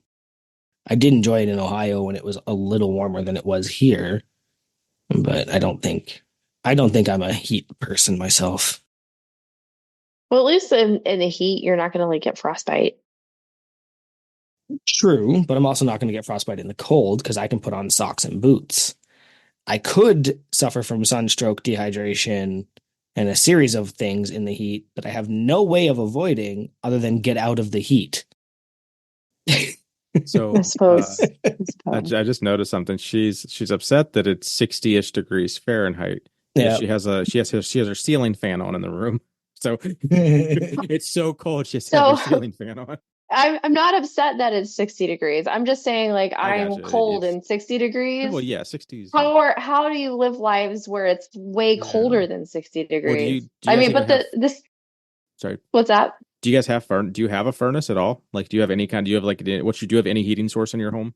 Well, like we have the HVAC that Okay. like Well, you can I know put it certain to heat. Yeah. yeah, I know some But places like they we don't. legitimately don't have furnaces because it is Texas so says Texas is like that. They just yeah. don't have them. They don't know what to do. Yeah, I mean we don't have a furnace, but like there's the heat switch on the No, HVAC thing. But that's like still a we haven't furnace. had it on all year. Yeah. So For reference, when I say -8 degrees Celsius, that is 17 Fahrenheit. Okay. Yeah, I mean that's what it was here all week basically, a little Yeah. less. But yeah, no, it's funny you had mentioned the frozen water because I work out of a work truck and I always have a gallon of Poland Springs water with me. Well, I think it's the heavy duty 3 liter jug, but usually I'll fill it up and I'll put it back in the truck every night before I leave work. But this week I couldn't do that because I left it in the one night and Yeah. it was a 7 pound block of ice Yeah. that I had to like leave on the heat register and it was still frozen by the time I got to the job site. So then I had to go to the gas station at lunch and get water because I still only had like an inch of water out of that thing. So then like the That's rest of the true. week the rest of the week I've had to bring my water in, leave it in my heated office to then take it back out to the truck the You next day. you can't leave shit in your car in the cold. That's the one thing. Like you got to watch because like if you have sparkling water in the car, it'll explode. Oh, for It'll sure. explode. Beer is probably going to explode. Well, beer might not because the alcohol kind of keeps it nice, but the like pop, soda, cola, whatever we were calling it today, it's going to explode. So you can't have like cold things. But interestingly, we have a crew member from Iqaluit, which is in Nunavut, which is it's just really far up north. It's That it's up Mabel. in the Baffin Islands area. I'm watching True Detective, the new season that just came out, and it Ooh, takes place in no Alaska. spoilers. Okay. And I'm watching that going, I could live like that. Like in that just like extreme cold where like you need to bundle up to go to the store, but it's such a close-knit community for that reason. Like I romanticize a little bit about just living that far away from humans. Maybe that's what I like about the cold too, is everybody shuts up and leaves you alone. I saw a picture on Facebook from I think I'm in like a Northern Exposure like fan club group or whatever, and someone posted something in Alaska. It was like it was just like a billboard. It was one of those a digital billboard at like a gas station or something, and it was -60 like Fahrenheit. Like Jesus. what the fuck? Like I don't even know if that's pot. Like -60 Fahrenheit is like you're dead. Like I Yeah. don't you Any fucking exposed skin is gone. yeah, you're that's RIP. Like that would be crazy. My wife would definitely love to not live in the cold. Like I mean, because it inhibits her from getting her walks in pretty much all winter because she doesn't like the treadmill and she fucking doesn't want to risk falling on the ice and stuff. So like yeah, if we end up moving, it's probably going to be out west somewhere at some point in my adult or well in my in my later years possibly. But I don't know. I've just never not known it. Same as you. Like you've never not known just hot all year. yeah, like you were saying, you can't leave your water in the truck. The flip side of that is I'm excited for this time of year because I can leave my chapstick and my gum in the car and it won't Oh melt. yeah. Mm-hmm. So There's Oh, yeah. nothing worse than opening a pack of gum that you forgot in the car during the summer and it's just like liquefied. Oh, yeah. The chapstick one, too, just everywhere. Beard oil, It's so too. You gross. leave that in the car, it's just fucking gone in the heat. Yeah, I'm with you on that one. All right. Was that the only question you had for us? That is because I'm just like at this time of year I just can't conceptualize. Super relevant, too. So I'm sure there's Yeah. other crew that were wondering the same thing. have you not Or visited? or Sorry. oh sorry, go ahead. Have you not visited places that actually experience like dramatic cold temperatures? Have you ever She been just told somewhere? the story. Did I miss it? You Well, probably did. so I But think like I told you I couldn't pay my attention because I was still on the whole Celsius thing. She talked about Oklahoma. You're right. Never well, I've mind. been Yeah, to yep, I've yep, been yep, to yep. I Germany guess, in yeah, this and like I spent two you winters did in say that. Germany. So like that was pretty that was my experience, but I was in Germany, so it was like I'm in Germany, Yep, Yeah. yep, you're not right. the same. I definitely heard that story. I was That's that why was a she has brain Uber that was a brain couch fart. because of her time in Yeah, Germany. Uber couch. Wunder couch. Well, this is a blast. I had fun. I know we were all a little nervous. Like I was a little nervous because we had such minimal interactions, whereas I think everyone else have had at least like a slightly more rapport going in. But I think this was I'm great. I for one am amped to be under 3 hours. Yeah, I gotta go to bed. It's It's 10:46. oh, Yeah. I'm gonna go watch Reacher, but it's just like one of the things the feedback I get, at least from the people in my life, is 3 hours is so daunting. How do you Yeah. guys do 3 hours? And I was like, I don't know. I don't want to do it anymore. I wish I could do less. I think we always say like 2 hours is the goal, but then it just like I don't know. This is going to be just over 2 hours, so I think it's perfect. And I think We did I think it. everyone's going to We get to know did it. you a lot better. Hopefully you can get a lot more, followers on Instagram, follow people back, get little side conversations with crew from that. So eventually when you do either make it to the Arnold or make it out to, the Lift Hard Live Easy, you're just gonna be like, oh, I've been talking to you for a couple years. Like we're friends now. Yeah. It's like, it's so much easier. Like, especially with this, like people are going to feel more comfortable, DMing you or just commenting on your shit. So just, Mhm. kudos to you for putting yourself out there and accepting the invitation. Worst case, now you have to stick around for a bit. You can't leave the crew now because now we're all going to be looking for you. Yeah. It's like, Where do we Well, find? thanks for having me on. Oh, sorry. No, please. That's what we're going to do is do the Yeah, outro. thanks for having me on. I know I'm just like a lurker in the Discord, but it's always nice to chit chat. So thank you. And it's always important to get to know the people that aren't the active, the elders, the forefront, whatever you want to call them, because like there's still 300 of us. There's Yeah. maybe 10 to 20 of us that are constantly active. There's still over 300 other people in there that like it would be really cool to get to know more. Maybe it makes you more active, maybe not, but maybe it just makes it make more sense when you finally are, you know? Yeah, definitely. But yeah, All right. definitely would love to see you more active in there. No pressure, but I think it's the more active you are, definitely the more people get to know you. But that's entirely on you. And You know, don't be afraid of Big Matt mostly squat videos. He talks a big game. He's got a wicked back, but he's got a little bite. That's why he didn't show up today. We actually yeah, invited him on here to interview you, and he just didn't. He didn't show up again. So well, Well, there you go. he's too busy missing overhead presses with the log. So he's you got to be careful calling people like that out. oh no. Well, that's me. I always pick on people that are like 60% stronger than me because it's like, it's more of a bit. It's like, yeah, Tanner, he's real weak, and stuff like that. It's Tanner's like, got no quads. I was yeah, still no quads. He can't lock his deadlift out. At least he couldn't 7 years ago, that's for sure. All right, so we are Unpaid and Underrated Podcast. You can find us at unpaidinternpodcast.com. I am Big Keith. You can follow me at Keith Honeycutt 73. Go follow my Orange Jim, the No Wine Cellar. And we got Big Joey and Big Lara. I'll tell you where they're at. Oh, Laura, you go first. Everybody knows me. I'm on Instagram at Lara Running Wild, Lara. No, you. Lara. See, it I goes was right there with Deckle and Decal. Lara. Like, I think I've brought it up before that there's a movie called Good Cop, Bad Cop at a hearing in Canada, and um the English speaking police officers do in the autopsy room, and he says the word tattoo. He's like, "Oh yeah, look at this person's tattoo." And the French speaking coroner looks at him and goes, "You got one T, two T's, two O's, and your focus is that one A."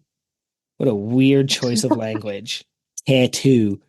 It's because it's tattoo, right? Because there's more. It's always just funny the dialects and the colloquialisms. I'm Joey. You can find me at Joey_MLS_go MLECZKO. And like I said last week, it turns out there's a lot of you that aren't following me. And it's kind of wild. Like, Lara, you were an example of that where I was like, okay, I'll go follow them. And I was like, how am I not already? You were, I think I brought it up last week. There's a bunch of people that I don't connect with on Instagram. And you were one of them. So you were kind of the example of me to stop saying, "Yeah, you already follow me. I don't even remind you who I am." No, you were a good example of like, no, I guess not everybody is. There's a new crew coming like every day or two, so it's like I've been trying to make a point now to like as soon as they come in, I'll like try to get a hold of them somehow, or try to figure out where they're at on Instagram and follow them on both pages. But it's like no one wants to post their socials half the time, and it's like, well, I can't find you. I don't know who the fuck you are, and it's like post your handles, post your handles. But all right. I think that's a wrap this week, so we'll go ahead and dive right in, and we will see you next Tuesday.